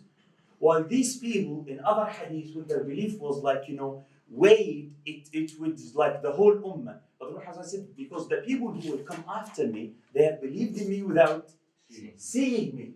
Both are accepted. There is no contradiction here. The Prophet Muhammad at some point was trying to tell the Sahaba that it is hard to believe without seeing, and it's easier for you even if you are struggling because I'm amongst you. So again, it's it's the language. I would love to do a deeper research, and I will linguistically and and from a religious perspective And Jazakallah khairan was really enriching. Thank you Have to very go much to the for students. your brother, your name? Yes, Ali. For my relevance, I will say some word because my relevance to the topic is Adalah. Because the basic conception of the Adalah is distributing the rights and the obligation equally among the people. In the life of the Prophet ﷺ himself, he used to stay each night with each wife of her 7 wives when he was in good health. So he distributed the right of his women equally. And when he in his last illness, when he became ill Rasulullah for a number of days, he also distributed that obligation fairly and equally among each wife. And before when he distributed the right, you find Salama radiallahu anha donated her night to Aisha for Rasulullah. And when Rasulullah became ill, also Salama couldn't serve his illness, couldn't take him. Hadrat Aisha also accepted the obligation of Salama and to serve Rasulullah in his sickness instead of Salama. And besides the Adalah, there is something in the field of law called insaf, fairness, not only justice. Justice sometimes is not enough. And something before the Adalah and the fairness also called transparency, which you will never see somebody transparent more than Muhammad after him, the Sahaba. Nobody will be never. You got Umar himself in his last life, when he buried, he got some material he has to distribute among the Sahaba. Because Umar was longer, about 25 centimeters above the Sahaba, he gave himself the same measurement. And when he died, they tried to cover him by this dress. His dress he received couldn't cover his whole body. But the rule of the fairness would tell Umar take more, because but he didn't give himself this right of fairness. In Surah Al-Nisa, ayah's clear definition of the Adalah, and the ayah of Surah Al-Nisa, brother. إن الله يأمركم أن تؤدوا الأمانات إلى أهلها وإذا حكمتم بين الناس أن تحكموا بالعدل. In Surah Al-Mujadalah, when some Sahabi broke his fast, the holy month of Ramadan with his wife, and he deserved to be punished by the clear ayah. So he should fast 2 months excessively, or he should free slave, or he should feed 60 poor or miskin. And when he went to Rasulullah under his sin, he deserved to be penalized. And Rasulullah saw his case couldn't bear the penalty. Rasulullah changed the penalty into reward, and this because of the fairness. And in fact, this is very, very no one more than Sahaba indeed. In the field of Shia or the Sunni, you'll find no one after the Sahaba. But above from that, everybody is under. Yes, thank you very much. Sheikh, where are you going? I just need to see his brother before he runs away. Because you are needed here. We are just wrapping up? yes. Yes, you can go out. You can go. But a short while. Okay. Thank you. Maulana Sajjad. Bismillahirrahmanirrahim. Mufti Sahab, a question आपकी तरफ भी refer करना है. Al-Adalah, if you go back to Sahaba, what was the concept of Adalah among Sahaba? Hazrat Muawiyah fought with Hazrat Ali. Hazrat Muawiyah did not treated Hazrat Ali as an adil. And Hazrat Ali did not treated Hazrat Muawiyah as an adil. So what I think, this is very confusing subject. What's the did you understand Mufti साहब आपने इनका वो सवाल समझ लिया? दो चीजें बाज़ औक़ात very often we people from Ahle Sunnah sometime on the forum hesitant to present the proper authentic mawqif stance of Ahle Sunnah over this matter. What is इस पर हजरत अली और हजरत मुआविया की जो जंगी हुई इस पर अहले सुन्नत का ऑथेंटिक जो है वो क्या है इन दोनों के मुताबिक मौक़िफ़? आपकी राय इसका अदालत के साथ क्या ताल्लुक है? जंगों का तो कोई ताल्लुक नहीं है, जो आप मौजूद डिस्कस कर रहे हैं। फिर मुफ्ती साहब नहीं देना चाहते हैं, आप में से कोई नहीं करना चाहते हैं बात ना बात मैं बात करना चाहता हूँ, लेकिन मैं ये कहना चाहता हूँ कि ये जो जंगें हैं, ये जो अदालत के साथ इनका कोई ताल्लुक नहीं है। सही। अदालत असहाबत और दूल का मतलब जो है वो सिर्फ रवायत के मुतालिक है, ये नहीं कि वो पूरी हयात के अंदर आदिल हैं और हर मसले में वो आदिल हैं। जो मुहद्दिसीन अहले सुन्नह मुहद्दिसीन ने जो उसूल रखा है असहाबत और दूल, वो सिर्फ रवायत हदीस के बारे में रखा है, उनकी पूरी लाइफ के बारे में नहीं है। लिहाजा जब आप इस चीज़ को लेंगे कि अहले सुन्नत का मौक़िफ़ ये है कि सहाबा रवायत बयान करने में झूठ नहीं बोलते पैगंबर पर, वो वहाँ सच बोलेंगे, क्योंकि उनके सामने है कि मन कज़िब अलैया मुतअम्मिदन फलियतबव्वा मक़अदहु मिनन नार। तो लिहाजा वो ये काम नहीं करेंगे। इस मामले में अहले सुन्नह मुहद्दिसीन कहते हैं कि सहाबा आदिल हैं। अदालत के अंदर सहाबा की बाकी लाइफ जो है वो डिस्कस ही नहीं है, वो बिल्कुल फजूल है बात। फिनिश्ड। लेकिन आप लेट आए हैं ना, उन्होंने जो प्रेजेंटेशन की है उसमें तो वो सारी बातें उन्होंने बयान की है। उन्होंने तो नहीं नहीं, अहले सुन्नत का मौक़िफ़ अहले सुन्नत का मौक़िफ़ ये नहीं है। Brother, let me explain in English translation because the Sheikh is not here, right?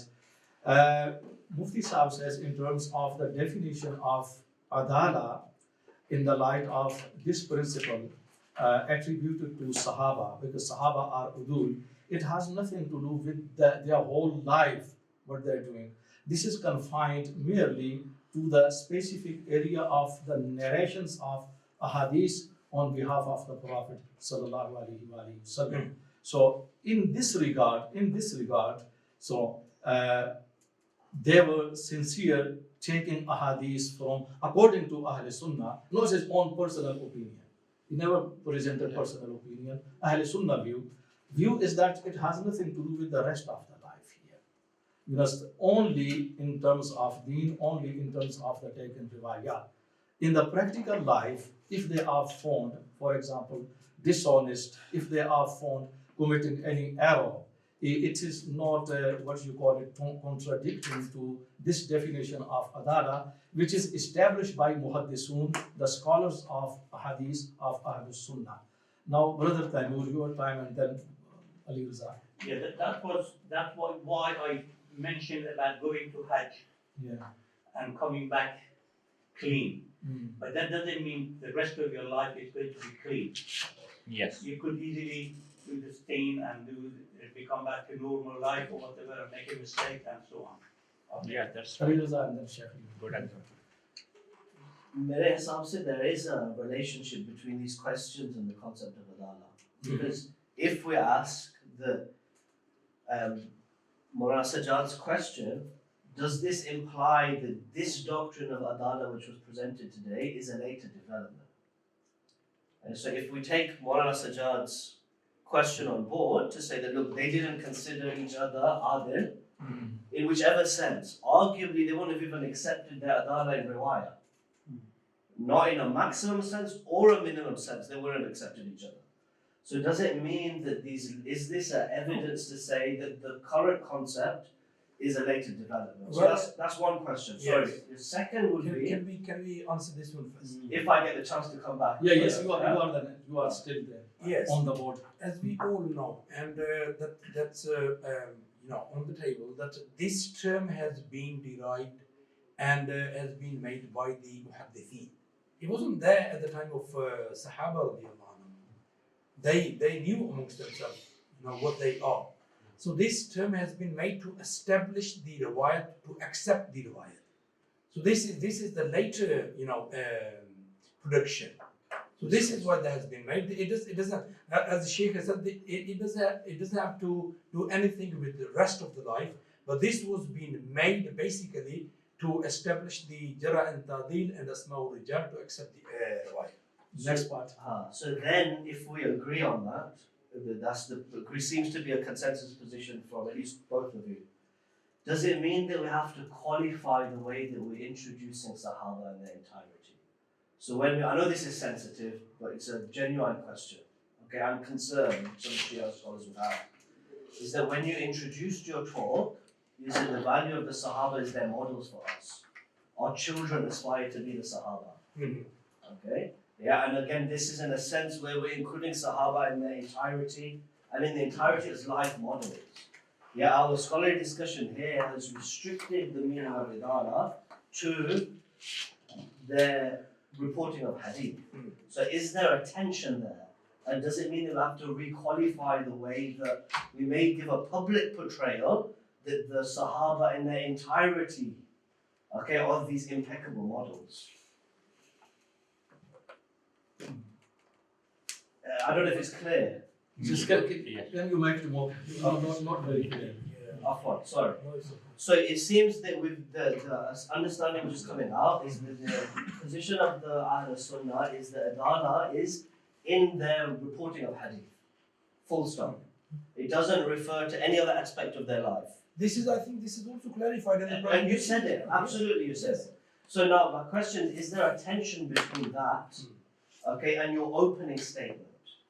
Okay, that the Sahaba are life models for us. Simple question. Let me leave it as simple as that.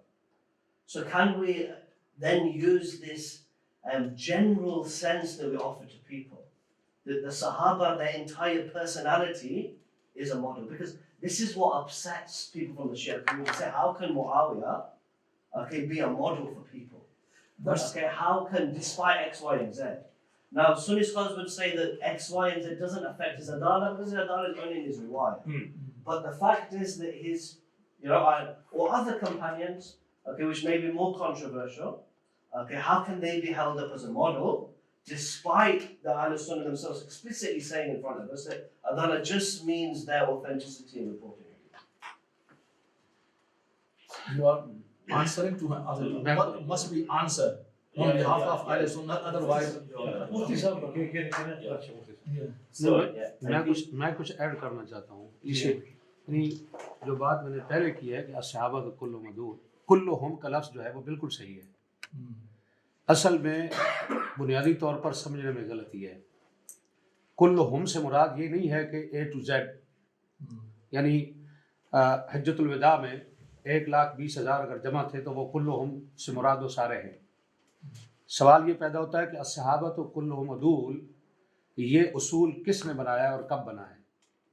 क्या ये सहाबा के दौर में establish हुआ है? ताबीन ने बनाया है? नहीं। जिस वक़्त अहादीस जमा हुई हैं, अस्मा और रिजाल का इल्म जिस वक़्त वजूद में आया है, तो जो उसूली थे, उसूलियीन थे जो, ये उसूल उन्होंने तय किया है। ये सहाबा ने या पैगंबर ने या खुदा ने ये तय नहीं किया। अब जिन लोगों ने ये उसूल तय किया है और कुल्लो हम का लफ्ज़ उन्होंने लिखा है, उन्होंने सहाबी की तारीफ ये की है, उन उसूलियीन ने और मुहद्दिसीन ने। एक सहाबी की तारीफ ये है कि जिसने ईमान की हालत में पैगंबर को देखा है और ईमान की हालत में वो मर गया, वो सहाबी है। ये एक जनरल बात है, वो जिसने देख लिया वो भी सहाबी है। लेकिन मुहद्दिसीन जो उसूल बयान कर रहे हैं कुल्लुहुम अदूल का, वो उनके बारे में बयान कर रहे हैं जिनकी तारीफ वो ये कर रहे हैं कि सहाबी वो है जो नबी अलैहिस्सलाम पर ईमान लाया, उनके साथ बैठा और कम अज़ कम उसने एक हदीस हुजूर से सुनकर आगे बयान की हो। अगर किसी सहाबी ने कोई एक रवायत भी बयान नहीं की तो वो अस्हाबा तो कुल्लुहुम अदूल के उसूल से बाहर है। इस उसूल के अंदर सिर्फ वो आएगा कि जिसने पैगंबर से हदीस बयान की है। अब वहाँ वो ये कहते हैं कि जब हम जरा और तादील करेंगे रवियों के ऊपर, तो जो सहाबा है उनके ऊपर हम जरा नहीं करेंगे, इसलिए कि सहाबी पैगंबर से रवायत बयान करने में वो काज़िब नहीं हो सकता, वो झूठ नहीं बयान करेगा। इस माने के अंदर वो आदिल है। हर लफ्ज़ का माना सियाक़ व सबाक़ के साथ होता है।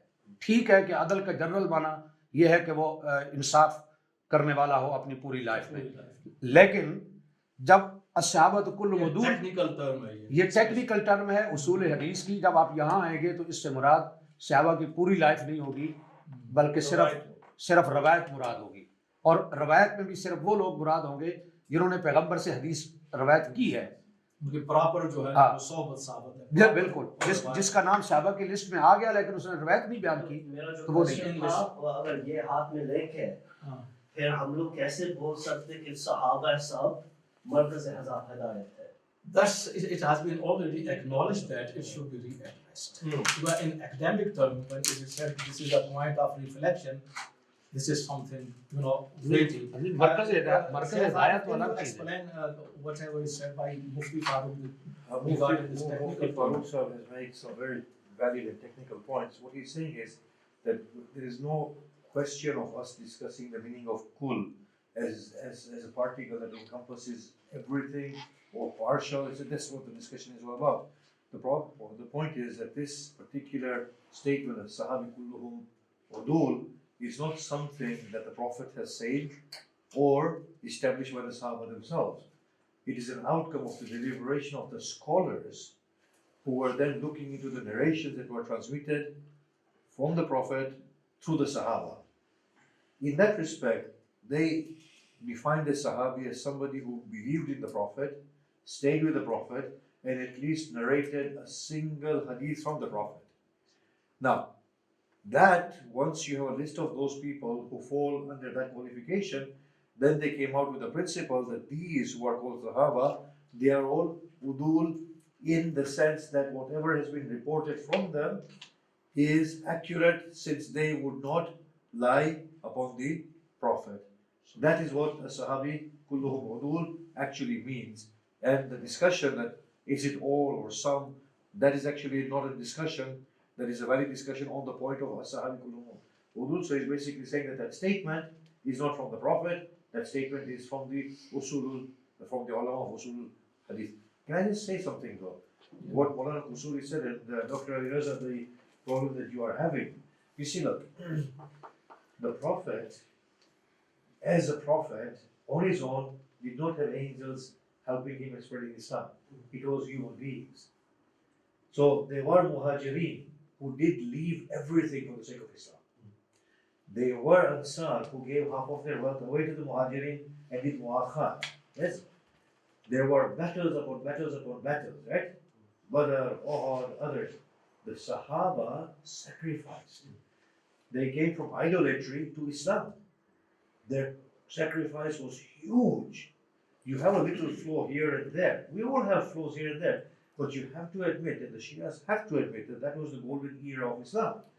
Those grand Sahaba, Jannatul Baqi, had 80,000 people die before the Prophet. 80,000 who died in Islam, giving their lives for Islam, in Uhud, in Badr, giving their lives for Islam, giving their life for Islam. In that way, if that young boy said that I want to become a Sahabi, it is venerable, and you said you want to become a Sahaba. I mean, I would rather have that faith that makes me go away, leave my hometown, migrate for the sake of Allah. I don't have that faith. I wish I had that faith. I wish I had the faith in which I can go into my pocket and give half of my wealth away to another. Sahaba have done all of these things.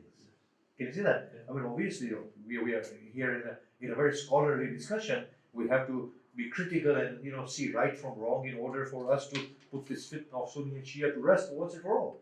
But Sahaba, you can't deny this. There's so much reference to them in the Quran. وَسَابِقُونَ الْأَوَّلُونَ.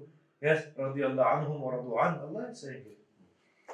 But not for all this, which is just an example to support that point you said. Those brothers who know the system of cryptocurrency, when initially it came, so about 8,000 bitcoins, they bought 10,000 bitcoins. They bought 2 pizzas, which was equal to $25. At that time, people bought.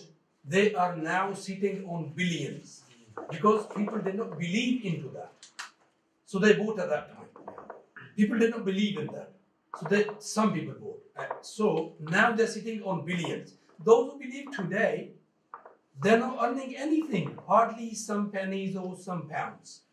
So sometime it was, so those people who accepted Islam at that time, of course, their reward is multiplied, even though they had some shortcomings as well. And they never knew before Islam, they never knew about Islam anything. So they were converting and changing, leaving everything from their life to another life. I think this is the huge point that you made as well. That this Sheikh Abdullah is briefly, we are nearly at the end and we have to make I think the language that used by the Mufti there is very fantastic, especially when we consider that those who wrote these words, kullu udul, they were usuliyin. Because in Arabic language you have kullu tamma and kullu juzi. So somebody can say kullu, but he doesn't mean kullu, like 100%. like ya'khudhu kulla safinatin ghasba. So he didn't take all the boat there, but he took, those who are, yeah. So that is understandable. But if we talk about riwayah, that there were udul in riwayah, we'll have another problem. Because in Saqifa, some companions, they say that they heard Rasulullah saying, Al-A'imma min Quraysh. So the Muhajirun, they say that the Khalifa has to become from Quraysh based upon the statement that they narrated to the Ansar that they heard from the Holy Prophet. But we see Hazrat Umar, when he was in a dying state, he said these words, وَلَوْ كَانَ سَالِمًا مَوْلَى أَبِي حُذَيْفَةَ حَيًّا لَاسْتَخْلَفْتُهُ. If Salim, Mawla Abi Huzaifa, he was hayy, he was alive, I could have given him the caliphate instead of Uthman, instead of Ali, instead of all of them. And then he said, وَلَوْ أَدْرَكْتُ مُعَاذ بِن جَبَلٍ فَاسْتَخْلَفْتُهُ فَلَقَيْتُ رَبِّي. If I could have found Mu'adh bin Jabal, I could have given the Khilafah. When I meet my Lord, if he asked me. He was non-Qurayshi. Well, yeah, and both of them, they were non-Quraysh. So how can we reconcile? That's why we say we need very, heavy research on this. Even on their narration. Were they udul in the narration or not? Sajjad Sahab, you understand the question? Yes, I understood this question, but I have no question on this statement. No comment? Because let's take it as another point of reflection. This is wonderful that we are actually opening and we are saying we need to think. Yes, we need to evolve. It's very good. Very good. Final question from the stage, all right, because sometimes we have to complete the subject. Generally, Shia got a problem with regard to Ahle Sunnah. And we know, people like me, going through their literature, interaction, talking, the overall behavior, not all of the Sunnah 100%, the overall behavior is that they regard the institution of Sahaba as masoom. However, they don't claim, don't use the term masoom, but they use another term, mahfuz. Mahfuz and masoom, they are exactly the same. Masoom, asama yasimutu, from protection. And mahfuz, hafaz yafzu, from protection. Mahfuz. Why they don't use the term masoom? Because this is well known and established by Shias. So after all, they have to looking for another, alternative, mutaradif, synonymous term. This is the mahfuz. So whenever, for example, we're talking about the arrows of Sahaba, established by the Quran and established by Ahadith of Ahle Sunnah, still many Sunni ulama, they got angry. They reacted in anger, and this is, you are the insulters of Sahaba, blasphemers of the Sahaba. So this is a big problem today for them, and as they will, how can we do? What's the problem? So do the Ahle Sunnah believe Sahaba as masoom, infallibles? If not, what's the proper mawqif? Because this is very important of this topic, this question. Sheikh, you are here, Maulana Sajjad, and it's not the teaching of Quran. हम लोग सारे अहले सुन्नत मानते हैं क्यों मासूम कहते नहीं मेरा ख्याल में अहले सुन्नत का ये मौक़िफ़ नहीं है कि सहाबा महफूज हैं। ये इस दौरे जदीद में वाइज़ीन का मौक़िफ़ है। ये सही है बात, बिल्कुल सही। ये अहले इल्म का, मुहद्दिसीन का और फुक़हा का ये मौक़िफ़ कतई नहीं है। आप उठा लें किसी उसूली को, आप किसी फ़क़ीह को, किसी ने भी ये नहीं कहा कि सहाबा महफूज हैं। तो ये मेरा ख्याल में ये एक नई जदीद इस्तिलाह है जो शिया के रिएक्शन में ईजाद हुई है। हाँ सही है, वरना इल्म के साथ इसका कोई ताल्लुक नहीं। So in response to Dr. Khalid's question, Mullah Sajjad said that this is the mahfudiyya, the protected nature of the Sahaba. In other words, Sahaba protected from mistakes, so Sahaba are infallible like the Ma'soom. Mullah Sajjad said this cannot be justified through the Quran. Mullah Mufti Farooq Sahib said that this position of the protection of the Sahaba is actually not the position of the Sunni scholars of Hadith or of Usul. It is a position promoted by the orators, which is probably in reaction to the Shia's claim of Isma, infallibility for the Imam. So that the Sunni Wa'idin and the orators have claimed this mahfudiyya of the Sahaba. Now the time is actually at the end now. This is the time to put forward our achievements and the points agreed upon, the point of differences as the result of this discussion. And I included here the previous discussion talk as well on Imama and Isma. And now we have to compare, because this is very important what we have achieved. However, Brother Taimur is there, restless, but I'm very sorry because time is over, and today our discussion is quite fruitful and enough time, and food is also waiting. The points, this is the agreed upon between both sides, Sunnis and Shias. The Prophet is Khatamun Nabiyyin. Both sides, it was discussed last time by Ayatullah al-Muhaqqiq and Sayyid Dr. Muhammad Fatimi. And there is a need after the Holy Prophet, a proper Salih Qiyada leadership agreed upon, because last time Wilaya and Imama continued to guide, to convert the Sharia after the Holy Prophet and to establish the mission of the Prophet. Then the mission of the Holy Prophet, this is agreed upon, which is to establish the system of the Quran and the Dawah. Very briefly, this is the spirit. Wording from Shia side, Sunni side may be different, but this is the spirit. This is agreed upon. After Sahaba, the mission, it was carried out by ulama according to the Ahl Sunnah ulama, this leadership transferred to. From the other side, Shia side, okay, it's agreed upon. After Imams, after the time, after 12 Imam, this qiyada transfer, it was dispersed to Maraje, Mujtahideen, and the Fuqaha or ulama as well, till the advent of Imam al-Mahdi.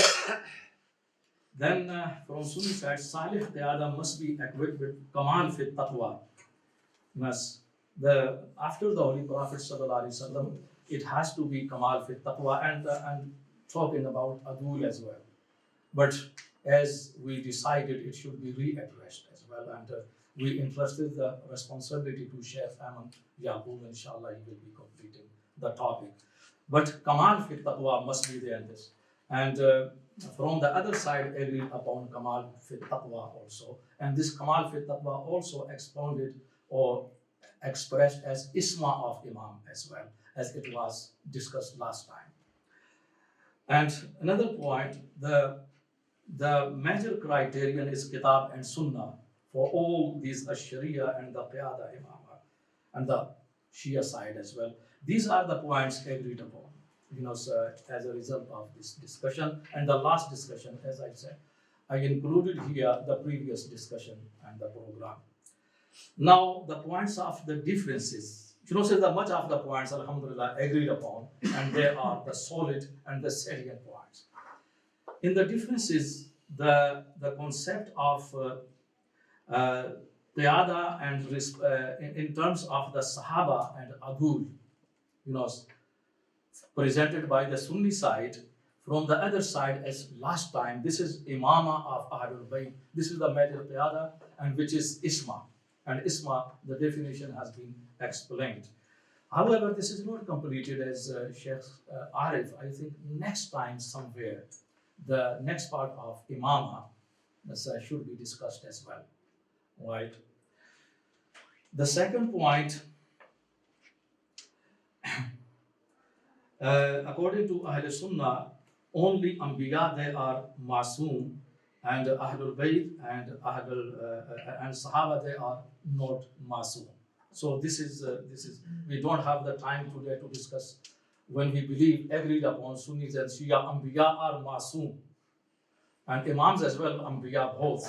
So where we can, take this evidence? Is it clearly expressed by the Quran, explicitly for both, or maybe discussed later on? I think as Sheikh Ayman has taken on the task of looking into the whole issue of the hudud of Sahaba and what it means, I think somebody from this side needs to take on the task of Isma, not even sparing the Prophet. The Prophet and the Aimma, what does Isma actually mean? What are the conflicts that are there within the literature, and what does the Quran say about it? I think it's very important that somebody on this side, Sheikh Abu Ja'far, if you can just take it on board and we can all then sit together and do some work on it. Because our expression is that, because we were discussing, even Ahle Sunnah strongly believe in Ismatul Anbiya, but which is not clearly, explicitly mentioned by the Holy Quran. This is not mansoos but inferential. So if Sheikh Abu Wallahu ya'simuka minan nas, many other ayat. If Sheikh Abu Ja'far can do this work, Sheikh Ayman, then I think with the knowledge and the background of Mufti Farooq Sahab and some of us, we can sit together and maybe can come out in some work on the Isma of the Anbiya from the This is to be clear. At least we can take it step by step. And after the qiyadat of the Holy Prophets, according to Ahl Sunnah, Sahaba, they got the major authority as Hufazu Sharia, and the Ahlul Bayt, they are the part of that. When they use the term Sahaba, obviously Ahlul Bayt on the top. But according to the other side, Ahlul Shia, after the Holy Prophet, Imams, they are the part of, they occupied the major authority of Qiyada and Imama as Hufazu Sharia and Ashab Bittaba, Bil Asal. In English, for Bittaba, the meaning is non-essential. Non-essential or subsequential. Subsequential. Not Bil Asal, not the primary one. Right. So these are a few points, 1, 2, 3, which are the points of differences. More than 6 points agreed upon. So is it okay what I derived from the previous discussion and today's discussion? Anything you want to add from both sides? I think the word Sahaba, being that we use it loosely, I think when Allah addresses the Sahaba as a real help to the Prophet, he used Hasbukallah wa man tabi'aka min al-mu'minin. He didn't say wa man sahibaka. So I think we have to go deep in order to get our real intended meaning here, because the problem that Sahaba, we just use it as if it is. That's for you the point of reflection. Yeah, but Sahaba is the person who really well connected with the message of Allah, well protecting the message. He's not just the person who was around him, like how people would think, because Allah will always use tabi'. So here I think Sheikh Ushuri made that distinction. إذ يقول لصاحبه لا تحزن إن الله معنا. Here, just because he was with him. No, but right? Sheikh Ushuri made this point that we had ranks. Yes, as Mufti Farooq is saying, Allah is calling his sahib as sahib. Yes, so you can't deny that the people around the Prophet inevitably are known as Sahaba. So if you go into the Battle of Uhud, there are different ranks of people. I agree with that. They were all Sahaba. I think the best way forward is these ranks that Sheikh Usul really talked about. So we are here. We have discussed with the great respect from the both sides to the Alhamdulillah, Sahaba and Ahlul Bayt, both in these institutions. So the only difference is that the Sahaba, they occupied after the Prophet according to one point of view, the Qiyada and Imama. According to other point of view, Ahlul Bayt, they are most high, directly. Sahaba, they are Bittaba. They are the part of this Qiyada Imama as well as Bittaba, not Bil Asal Ahlul Bayt. So here, none of us has taken this very lightly. So still the authority is there. So with these words, we have to conclude this great session today. Thank you very much for sacrificing your valuable time and your contribution, answering. Thank you very much for Shia ulama, Al Sunnah ulama, especially this time. taking the One question. request. Can I ask everybody, please, recite Surah